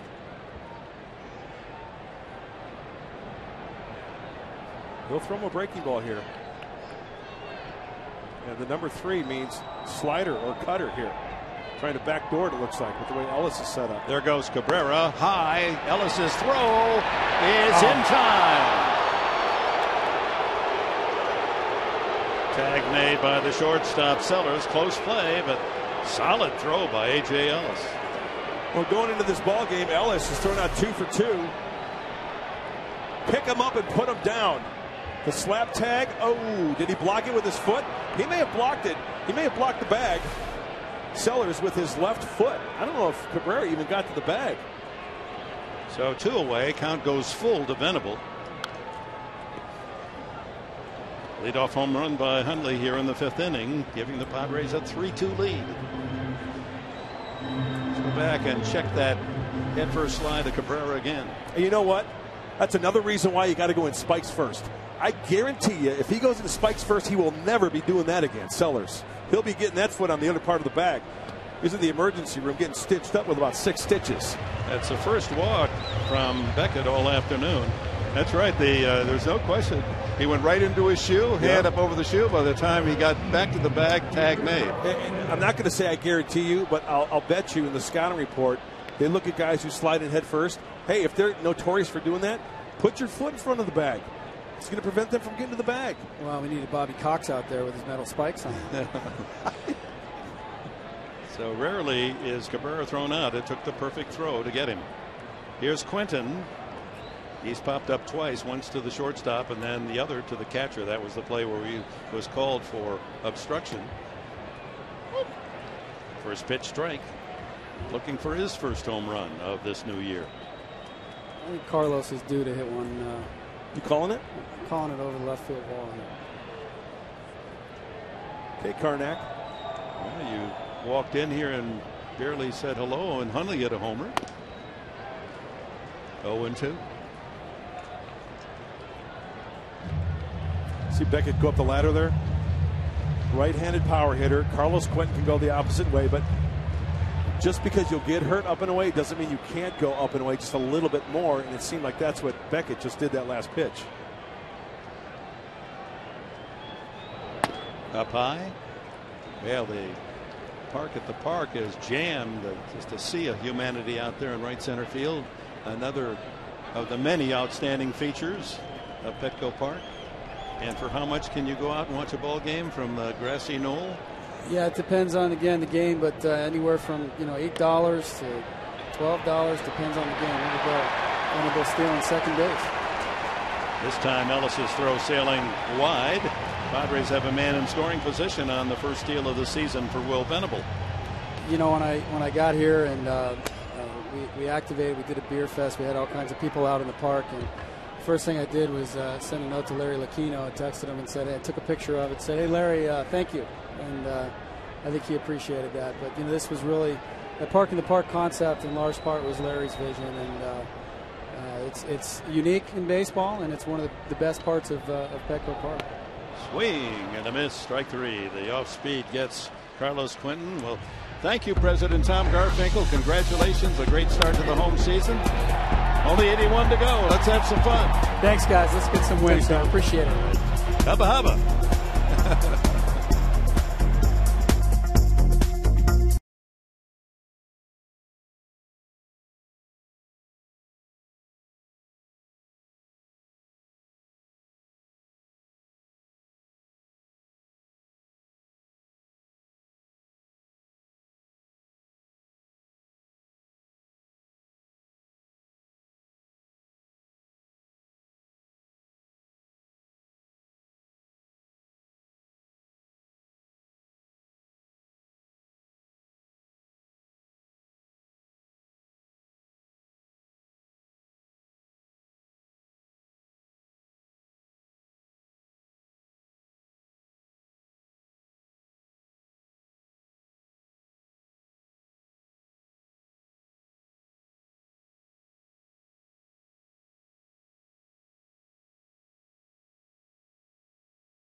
Broadcast, of course, about the modifications here.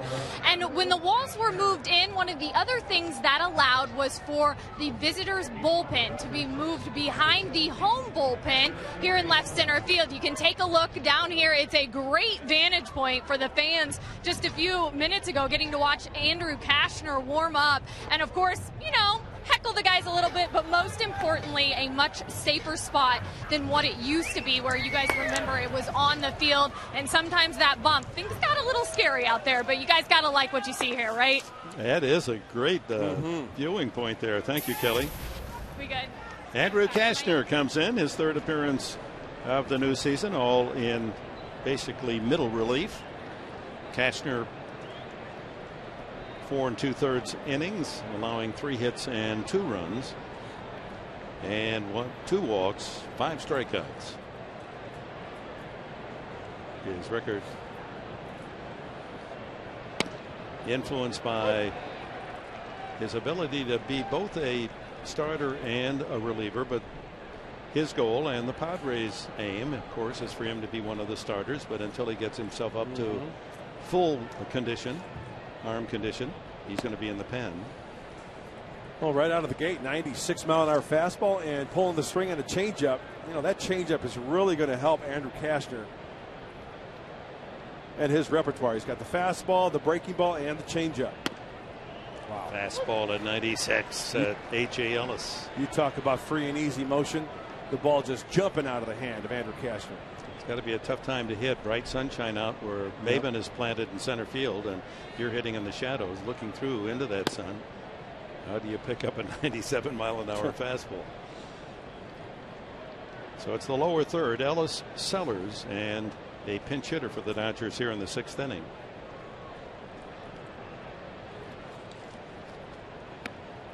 And a full count. Changeup.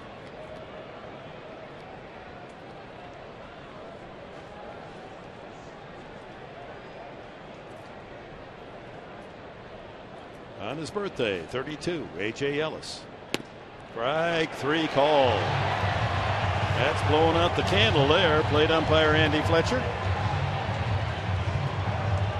Well, time for our AT&T Twitter poll question results. Remember what the question was. What is your favorite thing about opening day? Oh, a landslide, Dick. Hashtag opener baseball, 69%. Baseball is back, full force here in San Diego. What a great vantage point. What a great view into Petco Park right there. Apparently, not a people coming down with the baseball flu. Pageantry. I'm surprised no one likes the pageantry. First pitch ball to Justin Sellers, who's grounded into a double play, singled on the ground to right field. That's in there. That had a wicked break on it.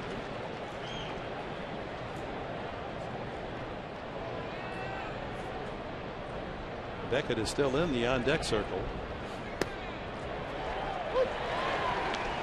Oh, that is fluid. 96 miles an hour. Yep. What an arm. Hey, lull the hitter to sleep with your mechanics, and then bam, surprise him with the good heater at 96.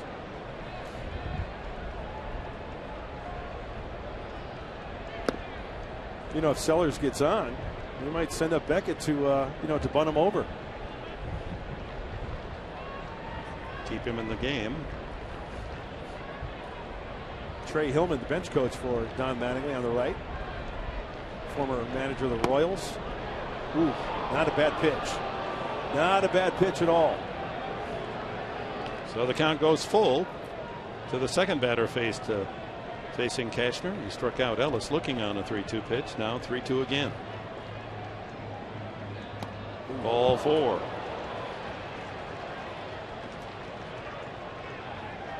And it looks like Beckett's going to be called back.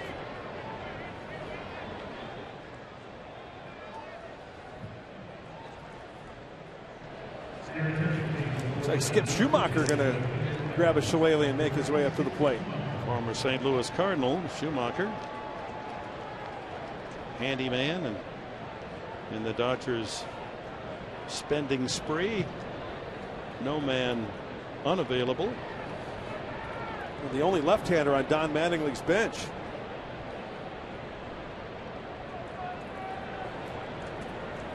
Pesky hitter.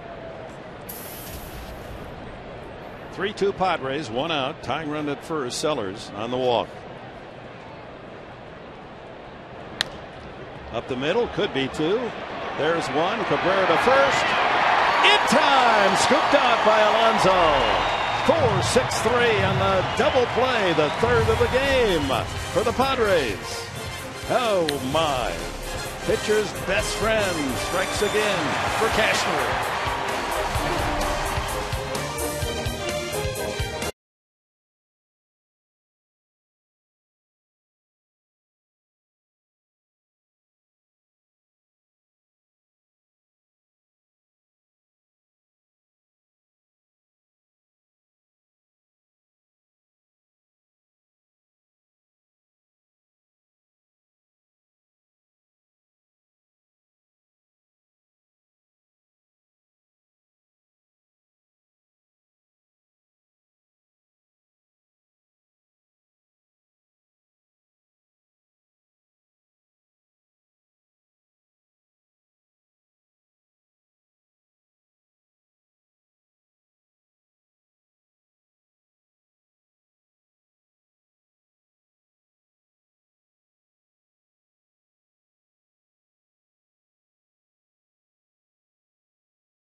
past the hour of 5:30. Padres leading the Dodgers 3-2.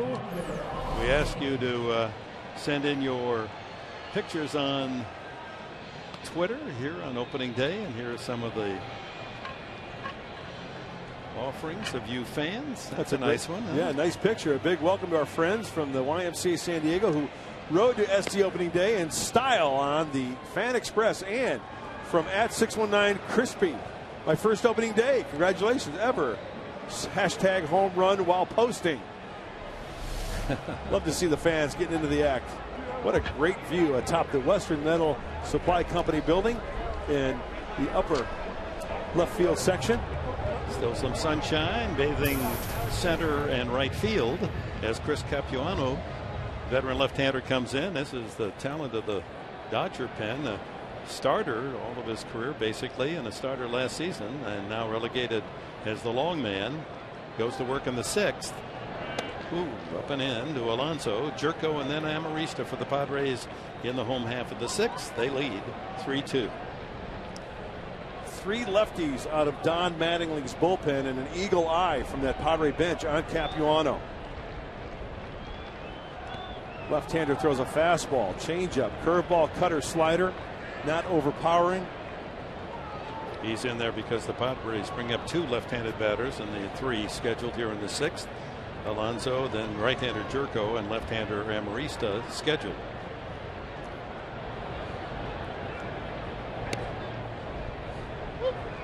Two and one.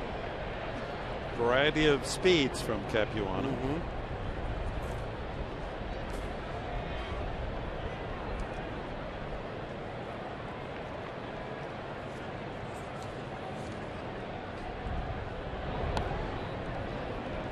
Three balls and a strike to Alonso.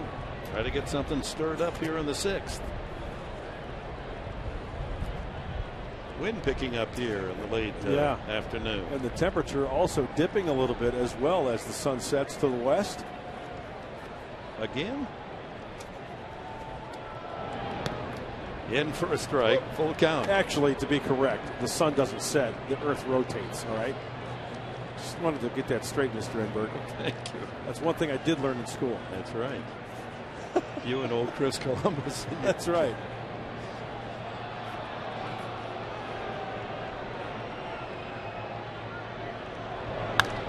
High fly ball. Shallow left center. Crawford wants it. For the first out, let's go to Laura McKeeman. What do you have for us, Laura? Well, Dick, there's been a rash of birthdays in the Padres clubhouse, and one of them, Yonder Alonso, who turned 26 yesterday, he told me he spent the day at the beach, but it was a little chilly, and he enjoyed some Cuban sweets, pastelitos, he called them. He was very excited about that because he says you can't get them here in San Diego very easily. He also spent the rest of his birthday checking out that new right field wall and really trying to figure out those dimensions and how they could help him as a left-handed hitter. All right, thank you. Yeah, Alonso's a student of this game, no doubt about that. Yeah, good point, Laura, regarding the wall out there. And I just hope Alonso, and I'm sure he will, stay to his strength, which is, trying to wear out the gaps and not trying to be pull happy and hit one over into the Jack Daniels old number 7 section. Stick to his game and wear out the gaps. 2 strikes quickly on Jerko, who has an RBI single and 2 at-bats today. Lays off. Right Padres got an early run in the first. Venables home run over the Jack deck into the right field seats, and then a double by Alonso with 2 out, and Jerko brought him home with a single. 2-0 after the first inning. Struck him out. First strikeout for Capuano. Well, Dick, we talked about the dimensions, the new wall out there in right field. Well, Dave Roberts, very diligent in working hard early. He's got the old fungo out and hitting some rockets off that wall, so the outfielders can get a little indication on how that ball will react off the new wall in right field. There's a metal latticed screen in front of that scoreboard that'll protect the player from running into the board itself. Amarista singled to center in the first, a fly ball to left in the 4th. And we went out and marked it's about 18 feet from the grass to the wall. So if you're running about 2, maybe a third stride and leap. You see that lattice effect in front of the scoreboard. Wow, that's a terrific improvement. Last year, we really just had, you couldn't tell the 8s from the 6s from the 9s. And in the near future, they're going to have a new big high definition screen out there in left field as well.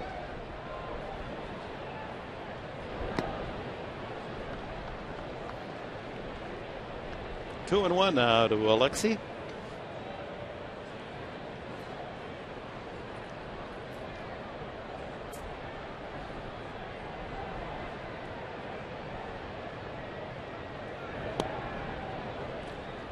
Didn't miss by much. 3-1. There's that sweeping breaking ball from Capuano. Tries to keep him off balance. Now it's a fastball count. Will he throw the heater? First appearance of the season for Capuano.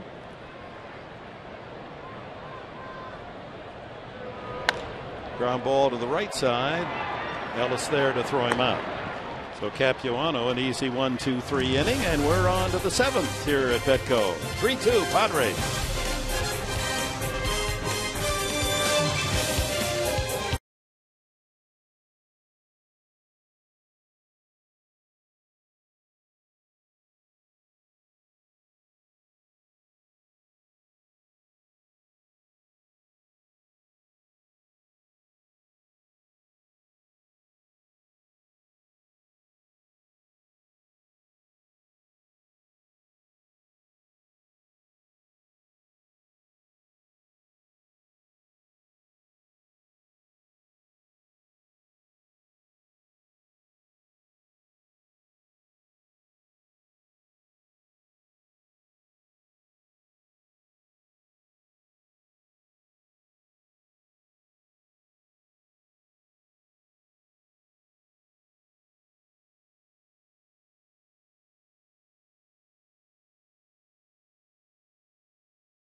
Part of the ceremonies preceding this opening game here at Petco Park today.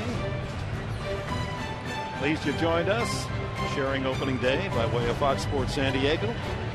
Totals after 6 innings: the Padres 3 runs, 6 hits, an error, have left 3. The Dodgers 2, 8-0, have stranded 7 and also hit into 3 double plays, and they're 0 for 7 runners in scoring position. And the Padres on Nick Hundley's home run lead at 3-2 here in the top of the 7th. And this is where the Padre bullpen has to be money. Hold that 1-run lead, possibly add on in their halves of the 7th and 8th. Andrew Cashner did a nice job last half. And he stays in. Crawford, Ellis, and Kemp here in the 7th. Ground ball up the middle, base hit. Crawford has his 2nd hit of the game. Well, this is a tough lineup with Crawford hitting leadoff. Remember, Hanley Ramirez, a serious injury, and he's out for perhaps 2 months, the shortstop. Elevated fastball, just poking up the center of the diamond. You know, if you hit the ball sharply down the ground, yeah, that's the perfect combination for Carl Crawford. Utilizing that speed. Now remember, no Clayton Richard out there. Right-handed Cashner doesn't have quite the move, so Crawford might extend that lead just a little bit over at first base. Well, let's see if Mark Ellis is up there to bunt. 3-2 game in the 7th. He squared. One of the ways to get him to tip it is to go to first base, and indeed Ellis had squared up. Trying to give Kemp and Adrian Gonzalez a shot at tying it up. Move that runner to second base.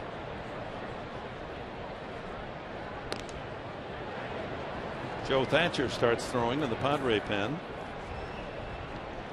So Carl Crawford, this is his 6th game of the year.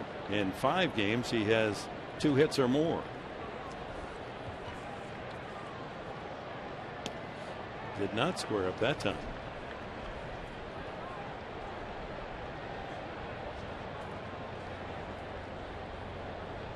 Lots of options here for Don Mattingly. Let him swing away.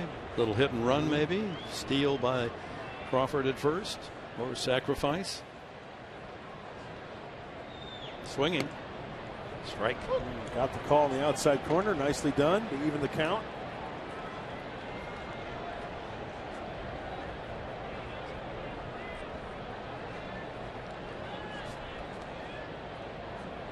A ball and a strike. Scoreboard.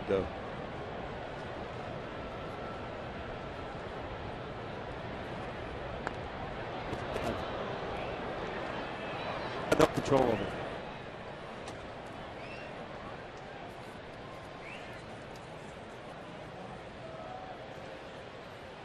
And Dale Thayer joins Joe Thatcher. So lefty and a righty with the big boys coming up for the Dodgers. Scoreboard is locked at 1 strike on Crawford.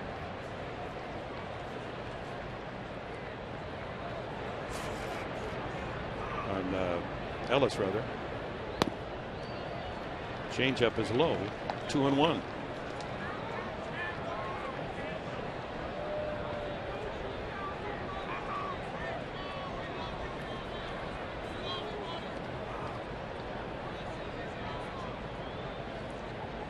The action pitch. 2 balls and a strike. Ellis. 3-1. They're trying to go off speed to Ellis. A couple of changeups in a row from Andrew Cashner.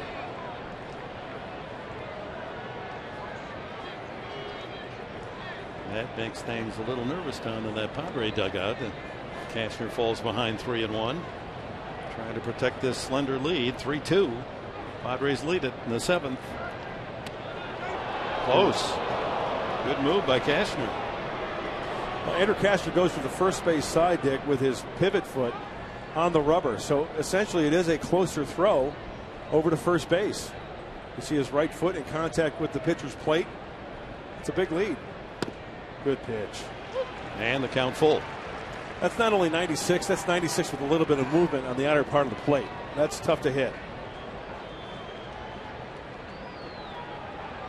Watch Crawford here on a 3-2 pitch. Will he be running to the stay out of the double play? Yeah, absolutely. The one thing you have to worry about is strike him out, throw him out. I think he might be going. He is. Ground ball up the middle, and that does take the double play away. Shortstop Cabrera with a put out across to Alonso, and that serves as well as a sacrifice. The Padre fans, this season the Padres are proud to offer first responders recognition pricing. Members of the first responders community can receive $6 off available tickets priced $14 or higher. Some restrictions may apply, so visit the Padre Petco Park box office for all the details. It's a great way to say thank you for all you do. Amen. Lots of folks lined up as we came to the park today, getting tickets not only the few singles here for opening day, but for the rest of the homestand. Hope you've made plans. Dodgers tomorrow night, Thursday night, then the Rockies in Friday, Saturday, Sunday. Kemp takes a strike. Boy, our Fox Tracks, brought to you by my good friends at Southbank Technology, indicates that one's right down the heart of the plate, knee high. That's where you want to be against Matt Kemp.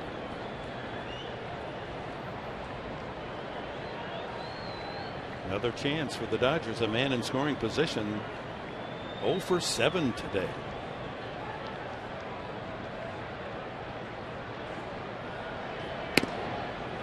Wow. Right on the paint. Oh. That is a big league pitch. Kemp doesn't think so. He's really jawing. Oh. That's beautiful. He's still upset. Andy Fletcher offering his wisdom and vision. Yeah, that's a good pitcher's pitch. Come on, Matt. 2 strikes the count.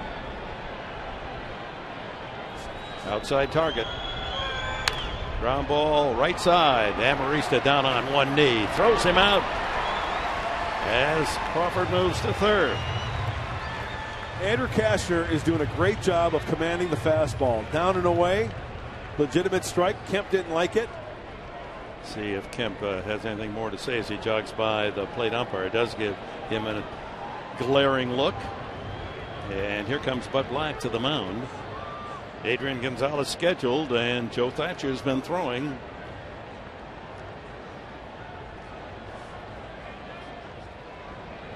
And he will. Kokomo Joe beckon from the bullpen with 2 out, tying run at third here at Petco.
Great matchups as the Braves take on the Nationals, or the defending World Series champion Giants battle the Cubs, or the Rays versus the Red Sox. Fox Saturday Baseball, presented by Chevrolet, returns this week at 12:30 p.m.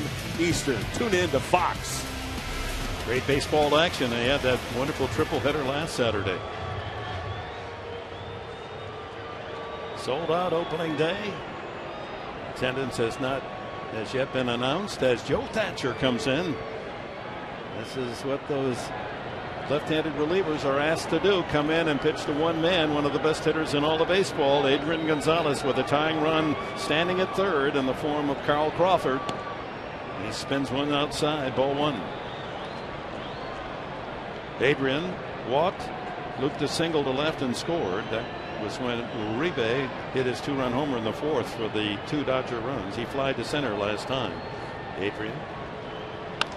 There's a base hit to left, and the game is tied at 3. Boy, is that typical Adrian Gonzalez, patiently just staying with the pitch, hitting it where it was, and lacing an RBI single to tie it up 3-all. That's his 6th RBI of the season. He's among the early league leaders.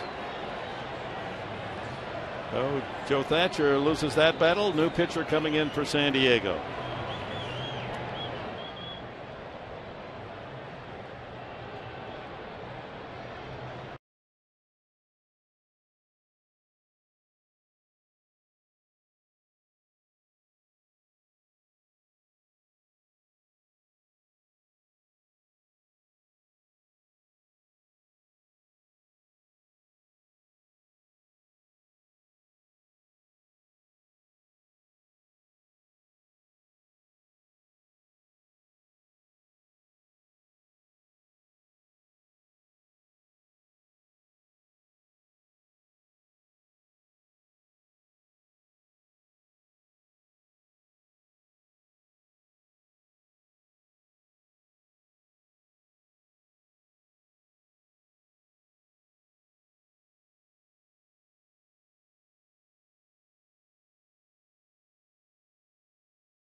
Will Venable, second man up for the Padres.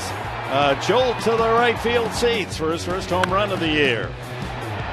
Padres got another run. Jerko single up the middle to score Alonso 2-0 in the first, and then Juan Uribe with a man on hits one the opposite way, just over that wall into the jack deck to tie it at 2. And now Adrian Gonzalez, after Nick Hundley's home run had given the Padres a 3-2 lead, able to drive a single RBI to left to tie the game at 3. And his old friend and teammate Clayton Richard might call Adrian tonight and say thank you very much. You just took a W away from me, as Richard's no longer the pitcher of record. Gonzalez chatting with Alonso there at first base as Luke Gregerson, skateboard Luke, here to work with 2 outs in the 7th, and probably will stay to work the 8th as well if things go right. Well, you can pretty much look for the slider out of the hand of Luke Gregerson. He's done it for so many years. The go-to guy when it's late like this and the score is tied or the Padres have a lead. It's the amazing thing about Luke Gregerson. Hitters know they're going to get the slider. It's still difficult to hit. He's got pinpoint control with the slider. Uribe, the 2-run homer to right field. Grounds this one left side to Jerko to second for the force, and the inning is over. Gregerson 1 pitch, 1 out, but the Dodgers on the single by Crawford, a couple of ground outs, and Adrian Gonzalez single to left half, tied it at 3. Stretch half of the 7th. Time for God Bless America, and the young lady, former Miss California, Ariana Hofsvar, is going to come out to sing God Bless America. Is currently a senior in the School of Music at UCLA. Project here of San Diego, Miss Hofsvar with God Bless America. Now welcome back Ariana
Padres baseball on Fox Sports San Diego is brought to you by Saquon, real friendly and real close, and by the Aramco Group, purchase, refinance, reverse. Mr. Padre Tony Gwynn still standing tall and strong out there in the park out by our Fox Sports San Diego studio. As we go to the stretch half of the 7th inning, and Ronald Belisario comes in to work for the Dodgers in a 3-3 tie. Cameron Maybin, Nick Hundley, and the pitcher spot due for the Padres. Nick Punto comes in at third base for Uribe, and Punto, you can put him in the number 9 spot in the batting order for the Dodgers.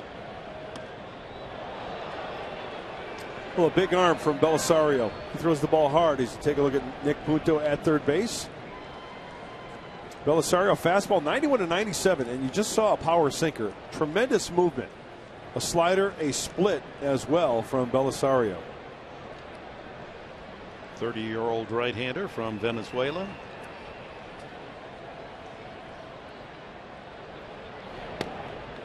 Barrels in a 92 mile-an-hour strike. 8-1 in relief last year for the Dodgers, a 2.54 ERA. A relief pitcher getting 8 wins. That means there were times where he came in perhaps and gave up a run to tie and then wound up getting the win. Chopped, tough play here by the shortstop. He can't make it. Trying to hurry. Maybin legging it out for an infield hit.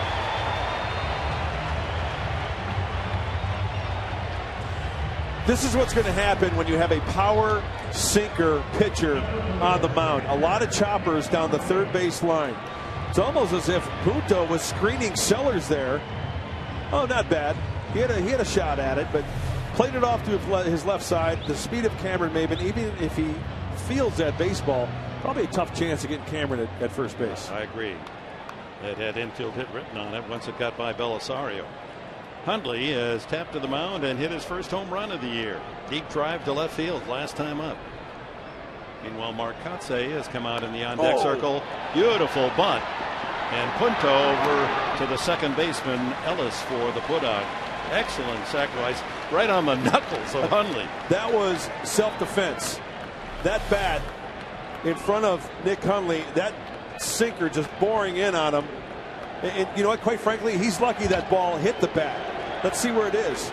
Oh my goodness. If Nick doesn't move his hands in, he either gets it on the knuckles or gets it right in the chest. Yeah, but that's great control by Hundley, and he gets the job done. Moves the go-ahead run in a scoring position, and here's Mark Kotze to bat for, let's see, he's in there for Gregerson, so that's a bit of a surprise. Luke Gregerson working to only one man.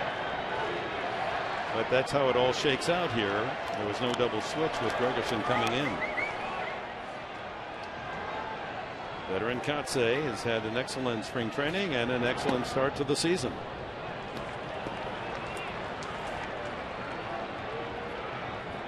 Kotze is 5 for 9, the leading Padre hitter. 2 for 3 as a pinch hitter. Great speed at second base. Maybin carrying the tie-breaking run. Drive to right field. That's up the alley. Maybin will score easily. Kotze around first to second. Is he going to try for 3? No, he'll hold there. The Padres regain the lead. Kotze delivers.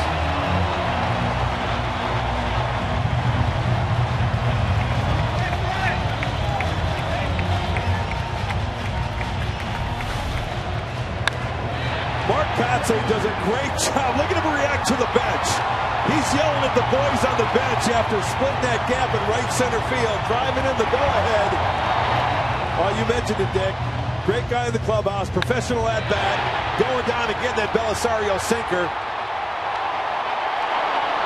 6 for 10 for Kotze on the season. Another pinch hit, 3 for 4.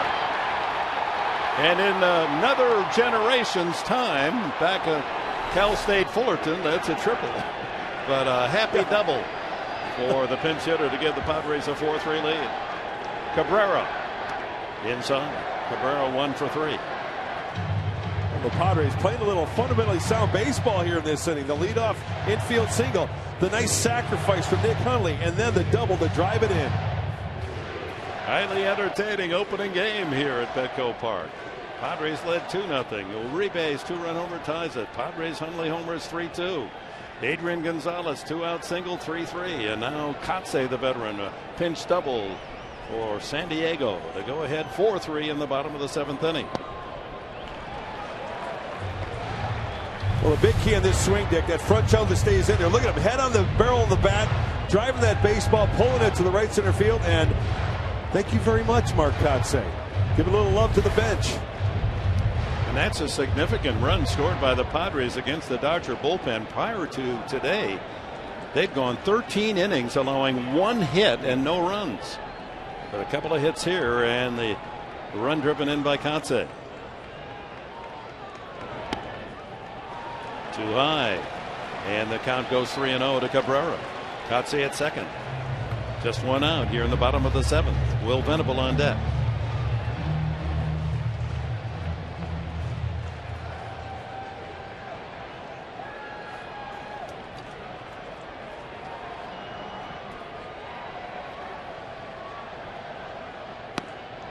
High strike. Lays in a 92-mile-an-hour fastball. That's exactly what the Padre hitters need to do. Have Belisario get that sinker up. If he throws it up, it will flatten out. So I'm so impressed with Mark Kotze. Such a professional hitter. That pitch was kind of down around the knees a little bit. Had some good action to it, but out in front of it for the double. Still got those great peepers. He really can see the ball well. Ground ball up the middle. And the shortstop Sellers takes care of Cabrera with Kotze moving to third. Hey, great recognition by Mark Kotze. Why? Because the general rule is if you're a base runner at second base and the ball is hit to your right, you stay put. You don't want to get thrown out of third base. But Mark knew as soon as that ball was hit, he could beat the baseball. He could beat the baseball to shortstop over to third base. It was to his left. So on contact, watch. Shuffle, shuffle, secondary. The ball's to my left, I can go. And great recognition by Kotze. They're going to walk Venable intentionally. And take their chances with Carlos Quentin. That's interesting. They'd rather go right-hander against right-handed hitter. Quentin has popped up twice and struck out. So an off day so far, but here he is presented with first and third and 2 outs and a chance to add to the Padre lead. Ball 4.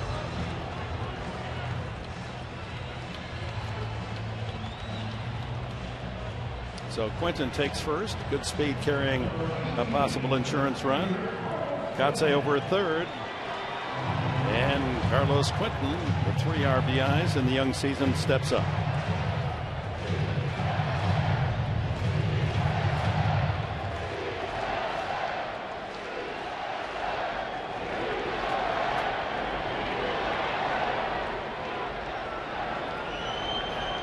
Carlos Quentin has to realize that Belisario is the one that's in trouble here.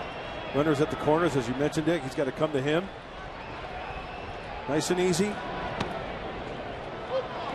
High strike right there on the legitimate corner. strike. Yep. Matt Kemp in center field, just a shade on the shortstop side of second base. As the other outfielders are pretty much straight away.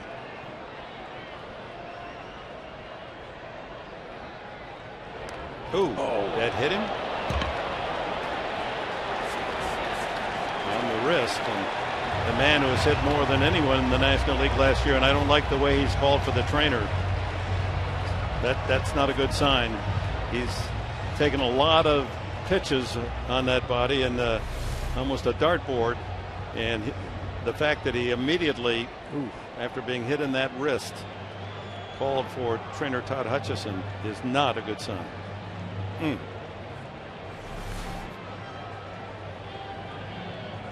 Bases loaded, but much more concern is the welfare of Quentin.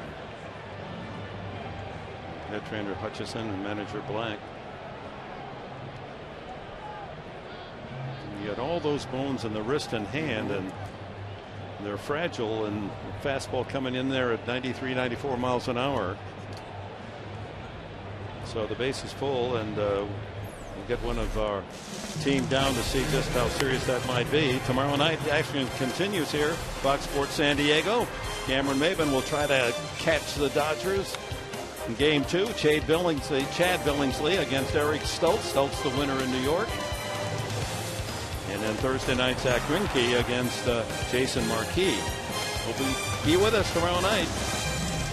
Dodgers and Padres from Petco. 7 o'clock game time, 6:30 on Fox Sports San Diego. Hey, Monday, catch a new episode of Padres Weekly. Join Kelly Kroll, who does a great job. Awesome. Great addition to the Fox Sports San Diego family as she finds out what's on the horizon for the 2013 season. From the front office to the field, Padres Weekly with Kelly Kroll. Monday at 6 on Fox Sports San Diego. Don't miss it. New pitcher for the Dodgers is Paco Rodriguez.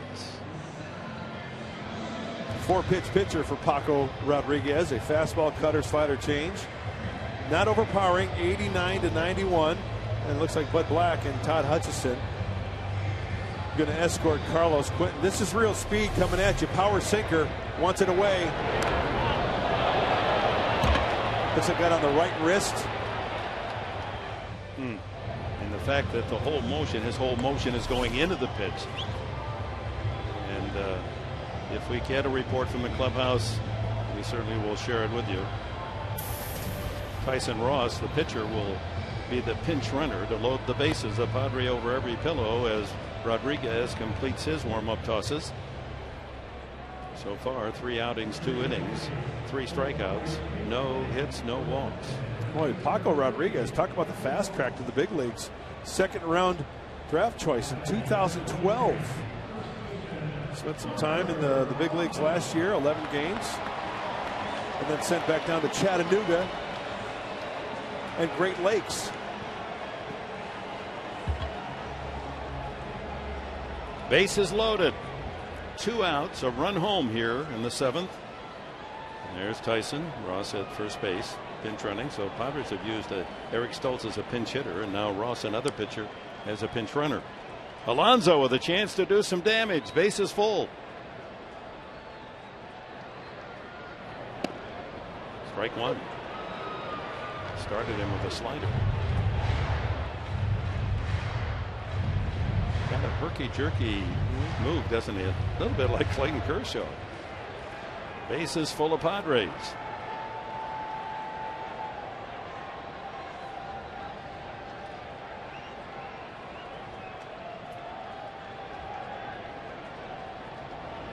Boy, he really comes up with that ball and shows you, huh? Yeah, he does. Up above his head. Breaks his hands and almost a little hesitation before he comes through with the delivery. I tell you what, easier said than done, but it gives the hitter a good view of that baseball.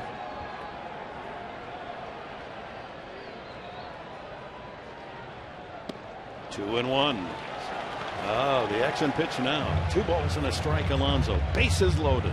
A run home here. A chance to give the Padres a comfortable lead with a solid hit.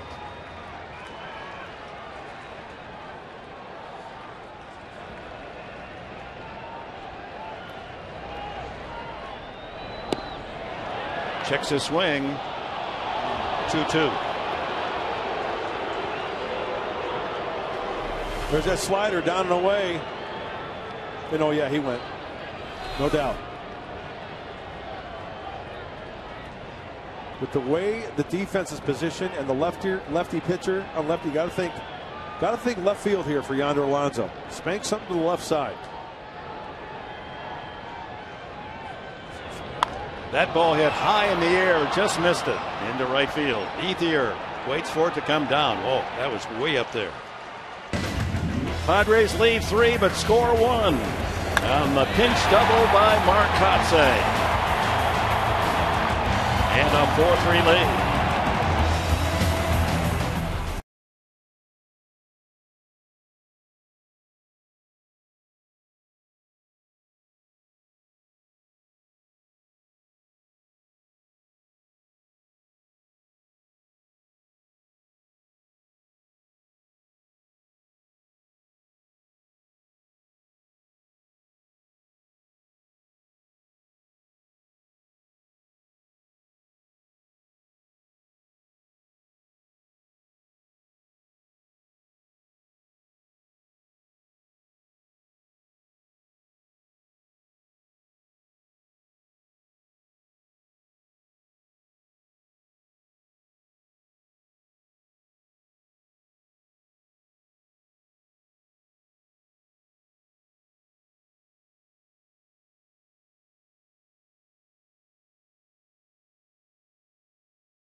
Sweetie, Mike Pomeranz with you, and when we see you on the post-game show, hey, we talked about the pregame, Mark. Guys need to come out, swing aggressively, and they did. Yeah, especially in the first inning, aggressive, but also the home run ball. I love seeing that, especially with these drawn-in fences. The excitement is back in San Diego. Will Venable driving that baseball, and also Nick Hundley.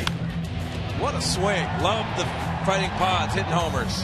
Padres would pick up a couple in that first inning, and how about Nick Hundley with a shot that would give the Padres a lead, and then they would relinquish that, and then, wow, Mark Kotze getting it done, putting the Padres ahead. So we got all that and more, plus you hear from Buddy Black when we see you in the postgame show, guys. All right, the Gas Lamp Gang going to work here today. A 4-3 lead. Dale Thayer to pitch the 8th inning. In with a strike. Luke Gregerson, 1 pitch, 1 out in the 7th inning. And here's Thayer's numbers this year, his 4th outing. Chris Denorfia for Carlos Quentin in left field now. So it's Denorfia in left, Maven in center, Venable in right. Denorfia will hit 9th.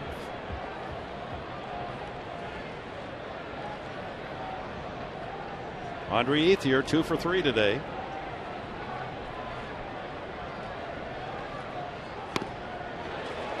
Good high heater from Dale Thayer, 93. Last time out for Dale, inning of relief. It was in Colorado. 1 walk, 1 strikeout.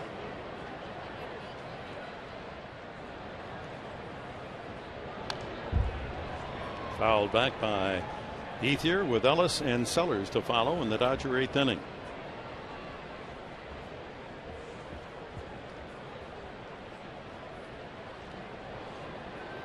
And how about Mark Kotze? How clutch is the veteran? Amazing. Dad was here today down the clubhouse. So proud of Mark. Swung on and missed, strike 3.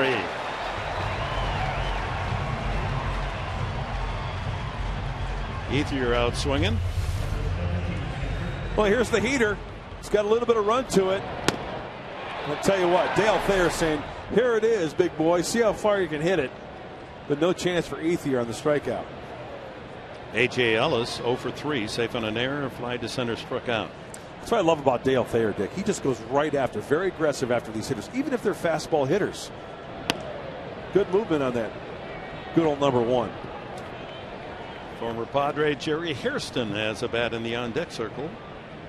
See if he's going to hit for Justin Sellers. In there. Nice slider. Look at that scene. Beautiful. Behind home plate. Looking out at our skyline. That's in there.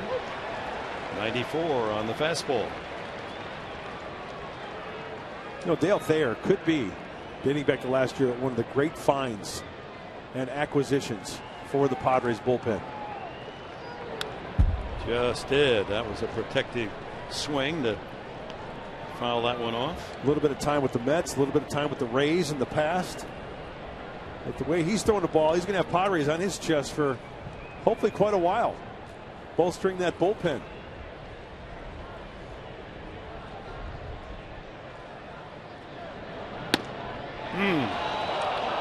That was a strike earlier. Let's see what Foxtrack says. Maybe off just a little bit. A two-seamer coming back. Look at that, Dick. I thought it was the paint. Fouled off Hundley. Off the mask. Yeah, pitch number 5. Indicated by the Foxtracks. It was definitely on the corner.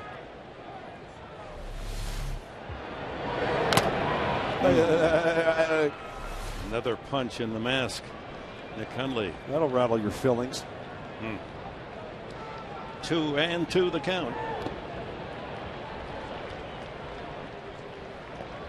That's not going to affect our catcher, Nick Hundley. He went deep. Foul ball off the mask. Come on. No big deal. Business at hand. A 3-2 pitch trying to get A.J. Ellis. High to right field. Plenty of room out there for Venable. Circles into the sun, then back into the shade to make the out. That's not an easy play tracking that ball. through some splashes of sunshine. 2 away. Dale Thayer, proud product of Chico State University. Oh, I should know this one. You know what? You got me, Dick. Wildcats. Wildcats. One of the most popular nicknames out there, correct? Yeah. Well, cats in general. You know, lions, tigers, wildcats. Oh, my.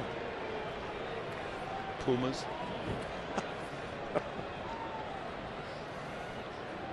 Lynx. Cheetahs. No, not in my house. No. None of that. Nope. Justin Sellers grounded into a double play, singled and walked. Oh, scary. He was scheduled here. That's what he did. Here's Jerry Hairston, the pinch hitter.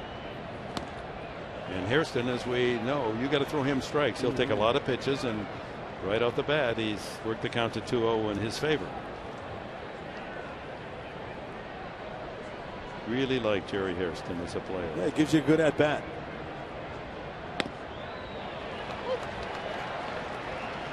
Well, there's the star right now, rehydrating, Mark Kotsay. And Houston Street, the closer for the Padres, getting warm in the Padre bullpen.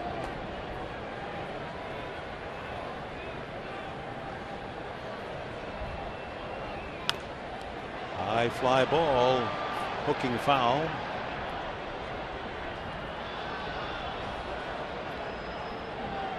Beautiful Tuesday afternoon, becoming Tuesday evening here in San Diego. Temperature ideal, cooling a bit now with the breeze, though, dying. Just a little flapping of Old Glory out there in right field. Fans having a good time, a good ball game. 4-3 Padres. Go right 3. Sellers disagrees. Good job. Dale Thayer strikes out 2 of the 3. Jerko will lead off the bottom of the 8th.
We said in our comments before the game, the beauty of this sport, it's so generational. You know, grandparents to parents and to the kids who will bring in their youngsters out here someday. There's a good one. Yeah.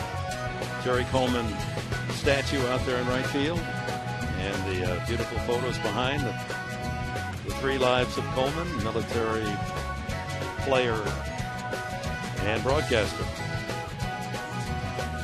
Yeah, thumbs up. 4-3. Padres lead it. Bottom of the 8th inning.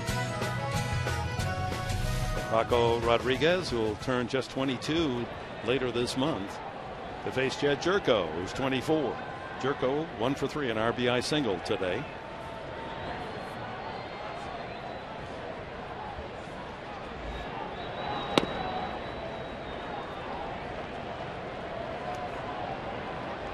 Rodriguez. Steven Rodriguez, Taco nickname.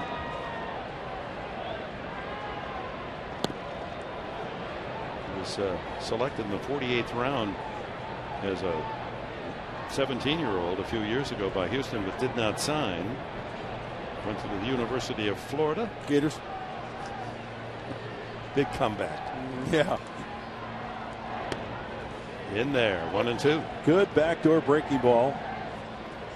As Nick Punto moves over to shortstop from third base, and Jerry Hairston Jr. goes over to third base.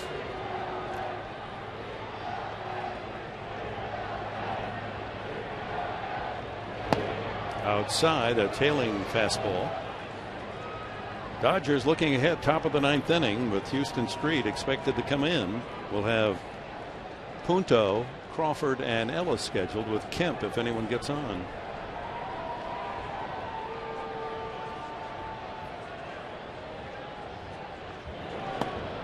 Low, and the count works full for Jerko. Trying to get something going for insurance here, bottom of the 8th inning. And you would guess fastball here as Amarista waits on deck, because Rodriguez doesn't want to give a free pass to Jed Jerko. He might challenge him with a fastball down and away here. Low, ball 4. Jerko with a big leadoff walk. That usually spells trouble for the defense. Let's see if it's positive for the offense. Here's part of the crowd today, 44,436. 44436 here at Petco. Great start to the home season.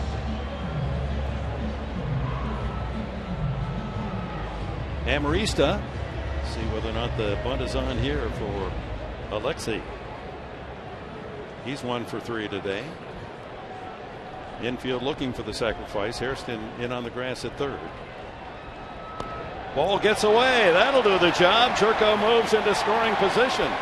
Looked like a pass ball. Ellis had a glove on it. I agree with you, Dick. That ball kind of ate up Ellis.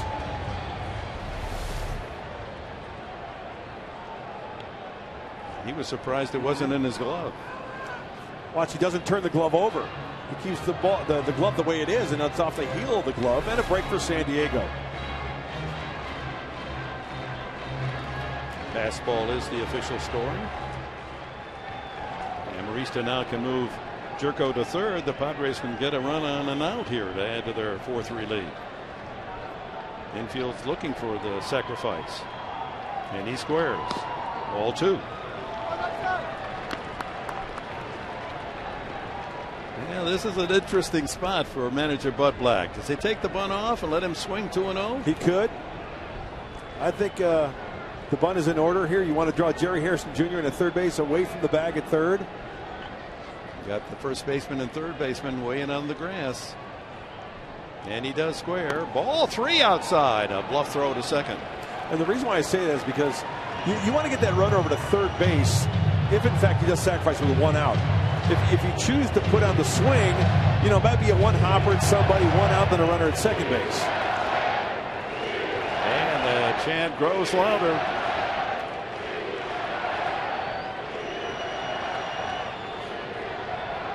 Ball 4. All 4 pitches outside. Amarista jogs to first, joining Jerko. So walks to the first 2 men faced by Paco Rodriguez in the 8th. And here comes Cameron Maben. Hey, join your Padres Sunday, April 14th as they honor the men and women who serve in the United States Armed Forces with Military Opening Day presented by Northrop Grumman. Enjoy a special pregame ceremony before the Padres take the field against the Rockies. First pitch is 1:10. Get your tickets today at Padres.com or get on the horn, 619-795-5555. Don Mattingly out of the dugout, motioning for a right-hander from the bullpen after Paco Rodriguez had that strike zone jumping on him. Couldn't throw one to Amarista after Jerko walked on a 3-2 pitch. Well, during the offseason, the reconstruction of that whole right field area, bringing the fences in, adding the scoreboard, adding that beautiful deck out there, and here's the time-lapse view of just all the work that was done, resodding the field, acres of new grass, sod. I'll tell you what, that's a lot of man hours right there. That's a lot of hard work. Luke Yoder and his staff working diligently to get the best surface in all of baseball ready for opening day. And this is how the fence was constructed as we see it today, and this is how it was at the end of last year.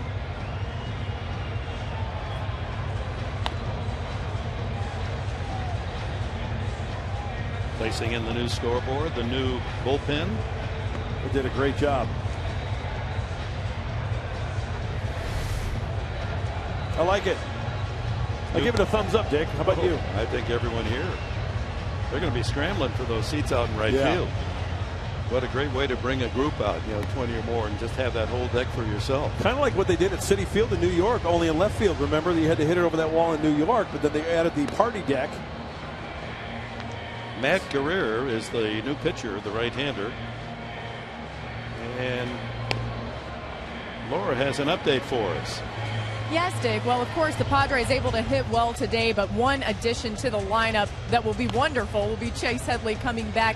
He told me that today he hit in the cage both ways, felt good about that, took some ground balls, and Bud Black said they're very encouraged by the progress they've seen with Headley. He had x-rays. We're going to wait and see results on that, but I think even more important will be how does Headley respond tomorrow after all the work that he put in today, and does he have any swelling in the thumb or anything of that nature? But Bud Black said it was only very mild discomfort that he talked about after doing all of the work that he did today.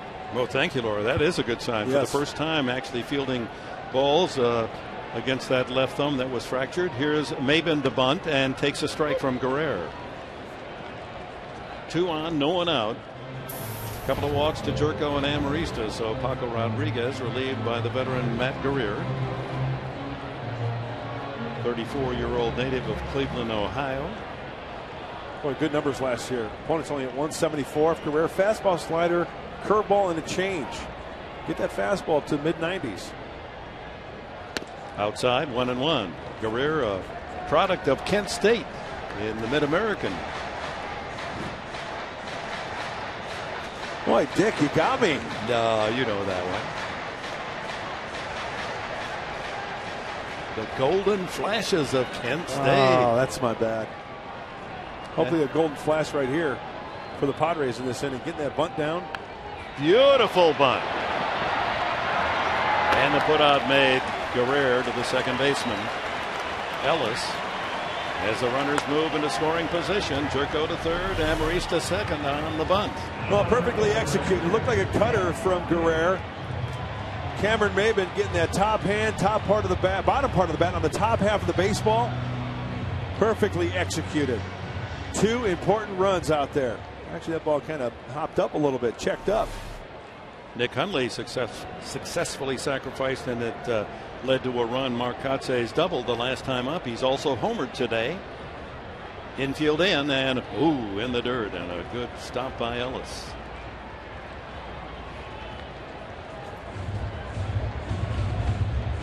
RBI, of course, with a home run and a chance to pick up 2 more here with a solid knock. Be nice to have a little breathing room with Street coming in the 9th. Infield in tight, hitter's delight.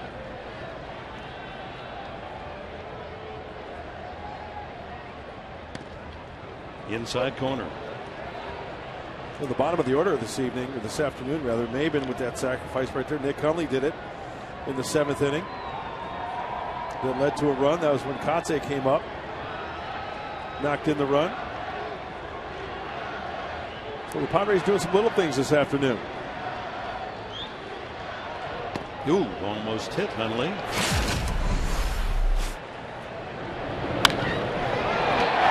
That was the swing that he produced in the 5th inning while starter Josh Beckett for his first home run of the year. That's not a yawn, that's a scream from John Baker, his fellow catcher. Comrades behind the plate. 2-1 the count. Ground ball, shortstop, play at the plate. Run down for Jerko. But not long enough for Hundley to get to second base. Hundley at first, moving to third on the play, Amarista. 6-2 on the put-out.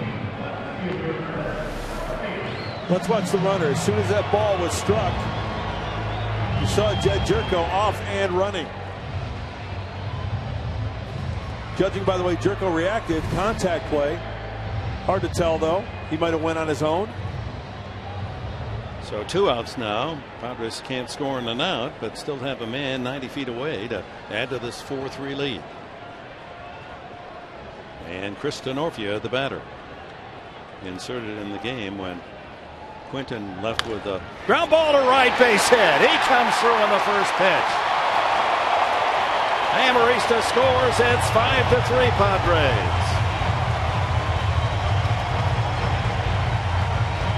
Oh, Denorfia loves that first pitch. He most certainly does. And the right approach as well. Going to the right side, Chris Denorfia realized, hey, there's hits out to right field. I'm going to take this Matt Guerrero slider and just hit the top half of it. You're holding on the runner at first base. Big hole on the right side, resulting in a run for San Diego. Now a 2-run cushion. Ain't that some kind of nice? 2 on and 2 out. Hundley now at second and Denorfia at first. How about the 9th spot in the batting orders? With the game tied, Kotze comes through with an RBI double from that 9th spot as a pinch hitter, and Denorfia inserted for the injured Quinton. Put in the 9th spot, double switch. He singles to right to knock in a run. Everett Cabrera, the batter, 1 for 4.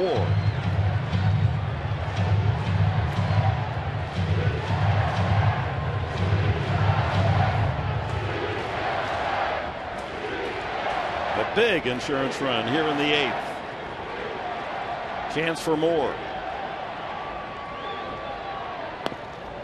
Out in front of a changeup. 1-1. Black could use some more tallies.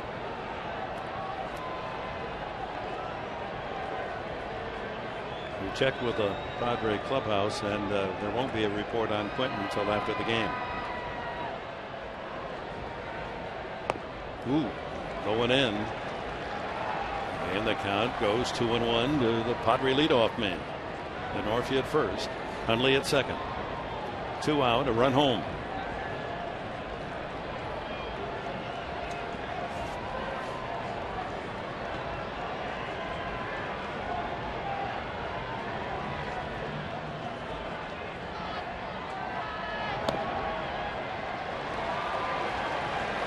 Count in Cabrera's favor, 3-1.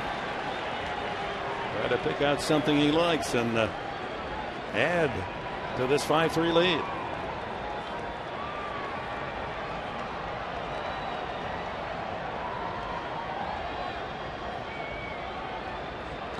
Ball 4. Bases are loaded for Will Venable.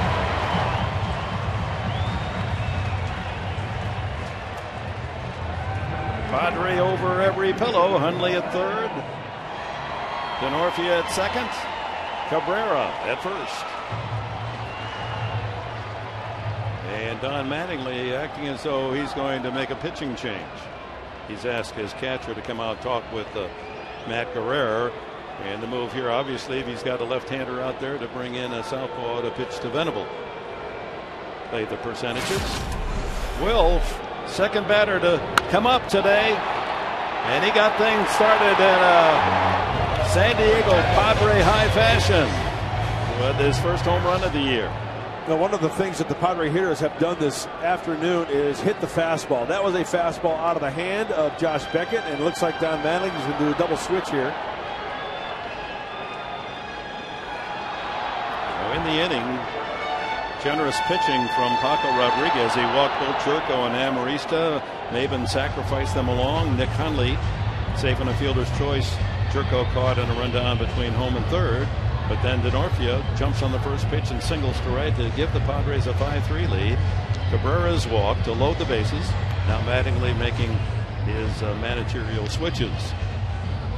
Looks like Luis Cruz is going to go in and play third base. J.P. Howell beckoned from the bullpen.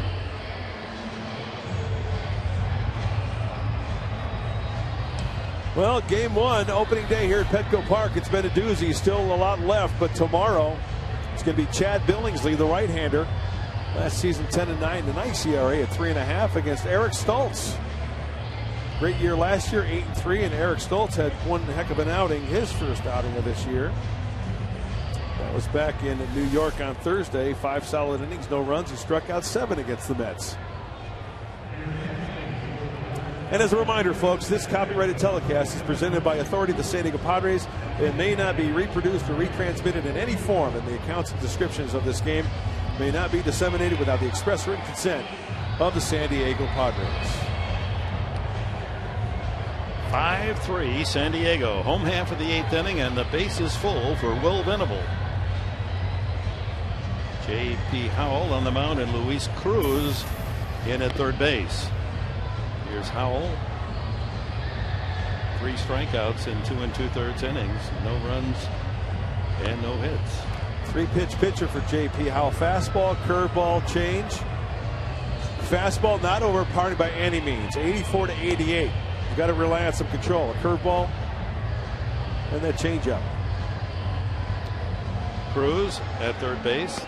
Became quite a local favorite in Los Angeles last year. And out of nowhere came up and delivered a lot of big hits for the Dodgers, and not a bad third baseman.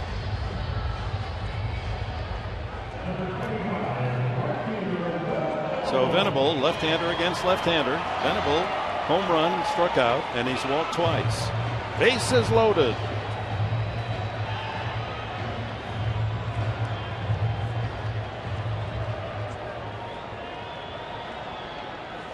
Ford to be patient. Pressure's on Howell. He's got to throw strikes. Absolutely.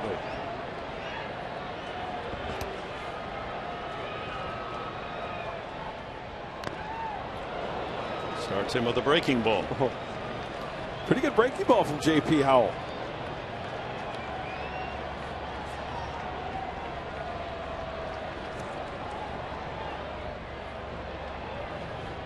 Broke in with Kansas City, pitching for Tampa Bay the last few seasons.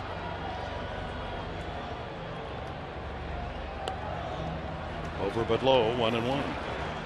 Last year at Tampa Bay, 55 games, 3.04 ERA. Had 1 decision, a win. James Phillip Powell, JP.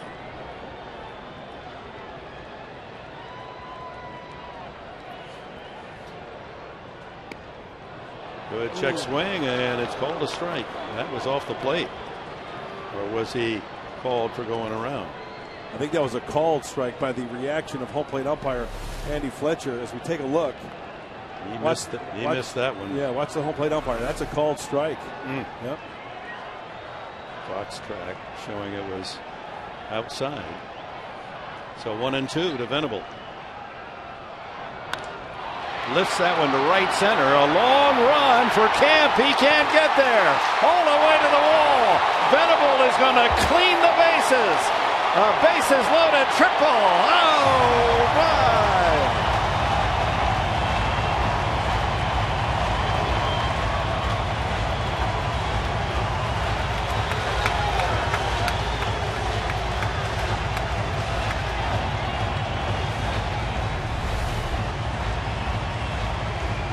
That was not a big full swing. He reached out and able to pull it to right center. Got a lot of distance. Perfectly spotted between Ethier and Kemp to drive in 3 more.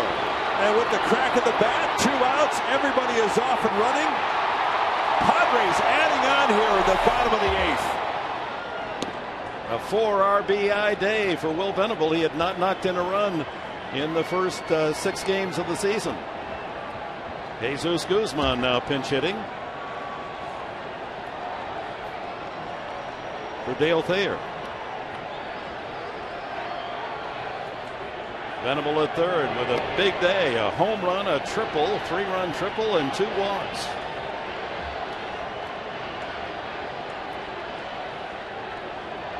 That'll bring a smile to any hitting coach's face, right? Phil Plantier, ear to ear. Will Venable locked in.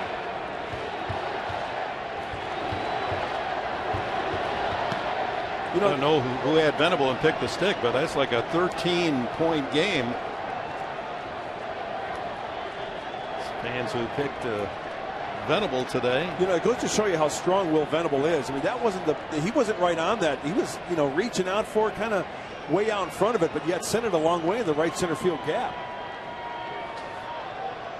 1 ball, 2 strikes on Guzman. So in the inning, table set with a couple of walks. Sacrifice. Single by Denorfia. Added the lead 4-2, and then a bases loaded triple. 7-2. San Diego. 8-2.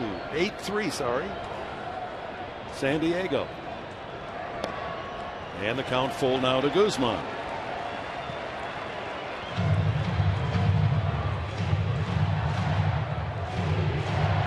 Late life. You know, we talk about late life in a pitcher's fastball. How about the late life of the Padres this afternoon? So far, a 4 spot in the bottom of the 8th. 4-3 lead boosted to 8-3, and Guzman walks. And the Padres have hit around here in the 8th inning. Helped out by 4 Dodger walks. That's the first from Howell. No defense for that. Don Mattingly has been around a long time. It's the frustration of this game. You cannot defend the base on balls, and it's come up to bite the Dodgers here in the 8th. And the Padres taking full advantage. Yonder Alonso, first and third, 2 outs. Alonso, a double and 4 trips today.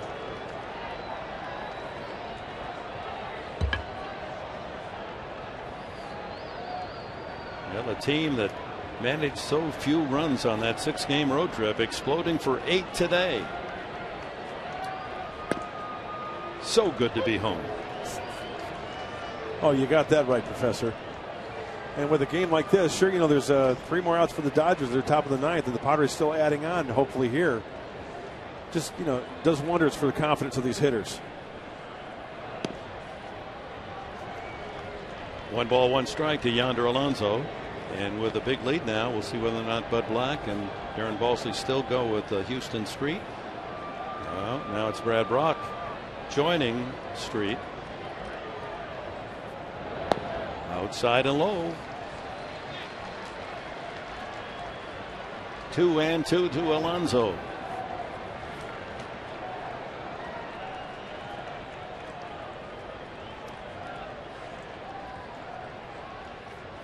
First and third, 2 out.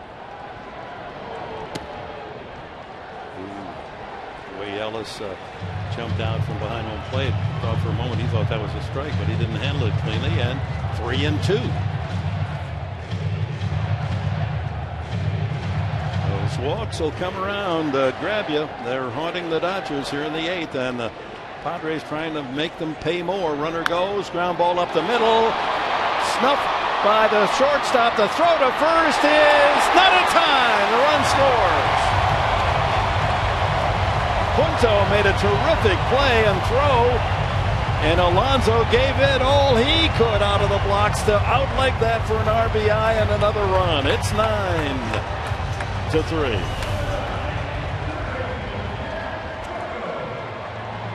Punto, wow, what an acrobatic play. Short hops Adrian Gonzalez, cannot come up with it.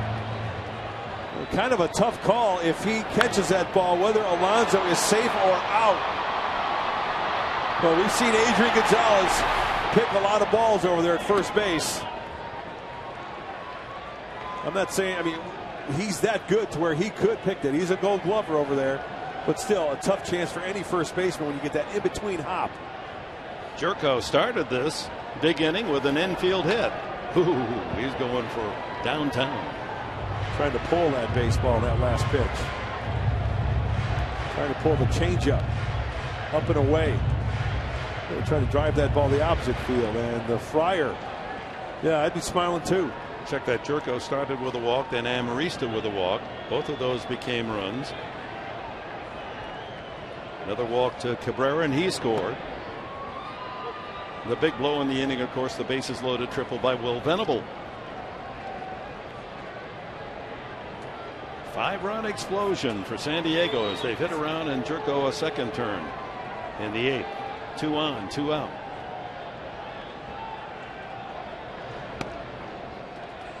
Two balls, 2 strikes.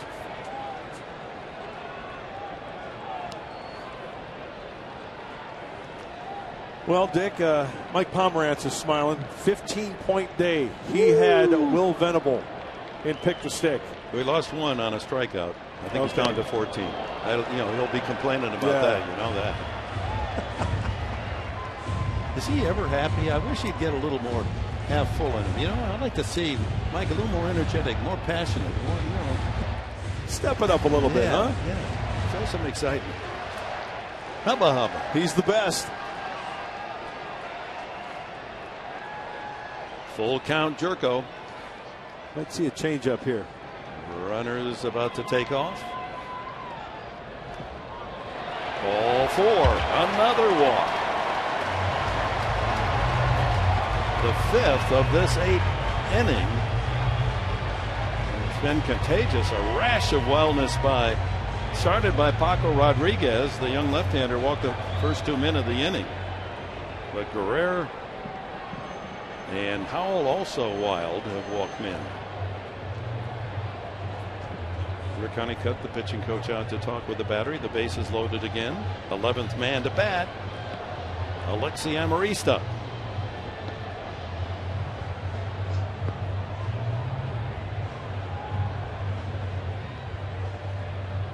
So Howell came in to try to get the final out with the bases loaded. Gave up the triple to Venable and a walk to Guzman. The infield hit Alonso to score another run, and now he's walked Jerko. Jerko walking twice in this 8th inning. Amarista also walked here in the 8th. 1 for 3 on the day.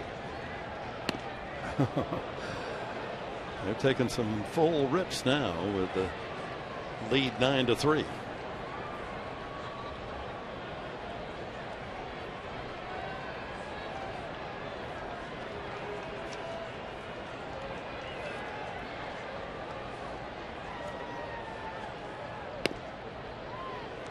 Padres scored a total of 6 runs in the Colorado series.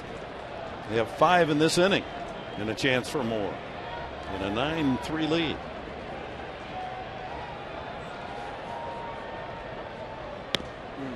Curveball caught him looking. Strike 3.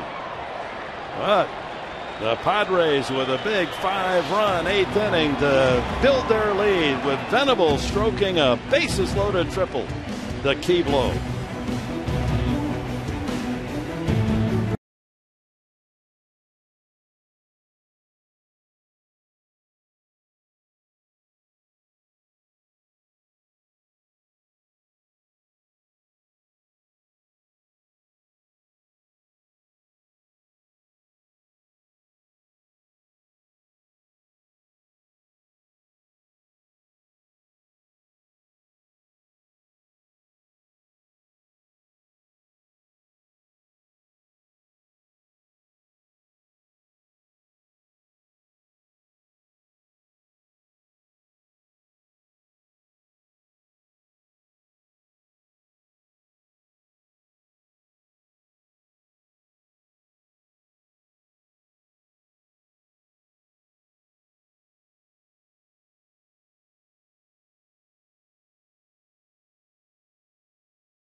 Let's go. And by Mercury Insurance. Get a quote, get 2 free Padres tickets at mercuryinsurance.com/Padres. Brad Brock indeed does come in to work the 9th inning with the Padres now enjoying a 6-run lead. Houston Street will be saved for another day. And Brock will try to record the final 3 outs and end this very happy opening day with a victory. And what Brad Brock needs is a quick 9th inning. Just shut these Dodgers down after that 5 spot in the bottom of the 8th. this season, the high ERA, but that's going to happen with a reliever when you start off and you give up a handful of runs. There's the star of the game, I would have to say, Will Venable. Yeah, that's pretty easy, isn't it? Having a great day in the big leagues. A home run and a bases loaded triple and 2 walks. Scored twice and knocked in 4. Will Venable. Started today with only 2 hits and 15 at bats. No RBIs. Comes to life with that bat here at home. 1-1. Nick Punto batting for the first time in the game. Out of play. With all the good news, the production, we linger and hope that the news will be good about Carlos Quentin being struck by a pitch on the right wrist. Foul back. Our Carl's Jr. star of the game is Will Venable. Took our judges a long time. They debated and carefully selected Venable as our star of the game. All started with that first at bat, the home run. Boy, what a day at the plate. Triple, 4 runs batted in, 2 runs scored. Congratulations, Will Venable. Ooh, good looking pitch from Brock at 94 miles an hour. And the count goes 2-2. Looking up at that scoreboard in deep left field. Padres 9, Dodgers 3. Out hitting the Dodgers 11-10.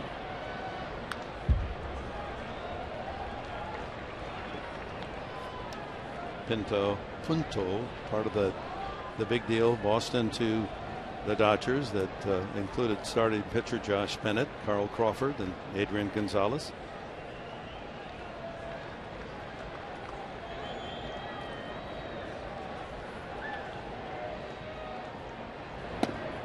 Three and 2. Now got to throw strikes now. You got a big lead. Make him hit the ball.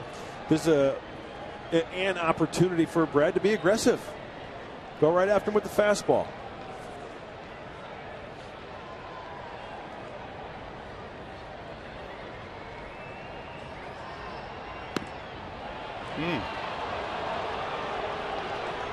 All 4. Well, it's the last thing that Bud Black and Darren Ballsy want to see is a free pass. You can see it's frustrating.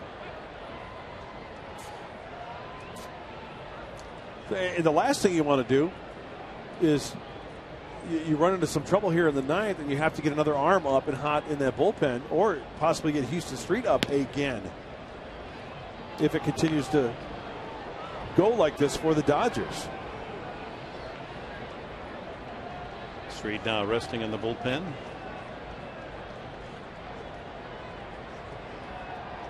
Way outside. 2-0. Well, the last time Brock was on the mound was in Colorado on Saturday night, and he was victimized by those 3 straight blue pits that broke the back of the Padres as the Rockies went on to a 6-3 win. Finally out to try to settle down the young right-hander from Monmouth in New Jersey.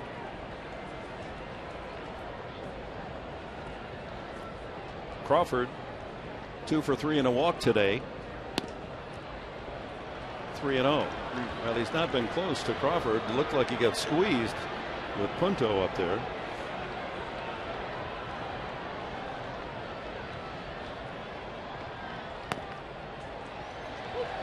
Strike 1. 44,436. Some of those with the Padres leading by 6 have headed for home on this Tuesday night. There you go. A fastball right through the swing of Crawford. Yeah, Crawford doing him a favor. That was up and out of the strike zone. See if Brad Brock can put him away right here. Padre infield with 3 double plays today to support the pitching. Chance for another, although Crawford a good base runner, it'd have to be sharply hit.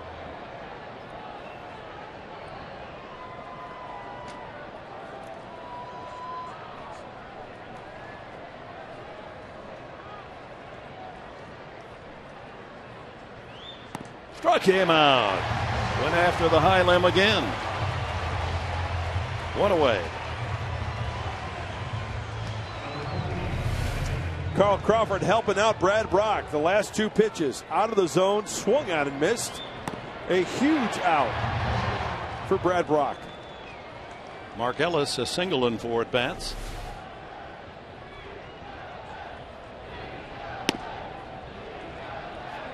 .94 and a miss.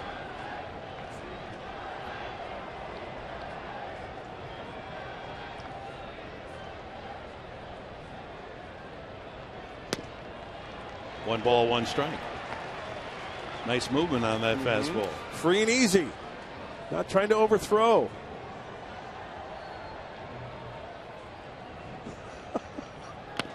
That guy was locked in. Guy needs to switch to decaf. 1-2. He's the one that wear he's the blue mask, isn't he? He'll come in here. He's going to blow a gasket. Unofficial cheerleader. Wild eyes. Fouled out of play. That goes into the upper deck. Hey, see these Dodger hitters? They're having a tough time catching up that Brad Brock fastball. Challenge them.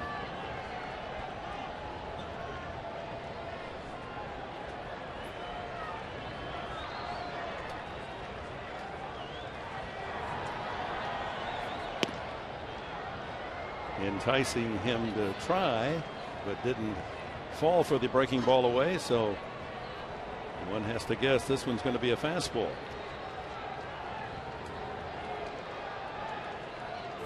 And it is strike 3. Way to bounce back, Brad Brock after the walk.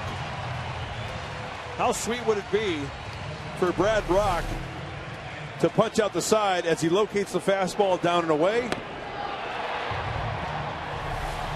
Just like real estate, huh? Location, location. 2 out here in the top of the 9th. The Padres an out away from a home opening win. They lead 9-3. Matt Kemp, the batter. He has a double in 4 at-bats.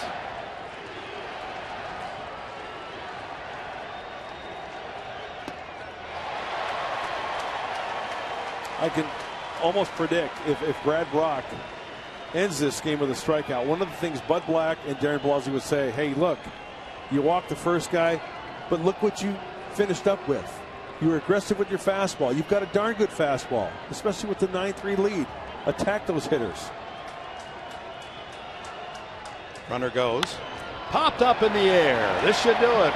When it comes down, and Amarista, if he does make the catch, the Padres win 9-3.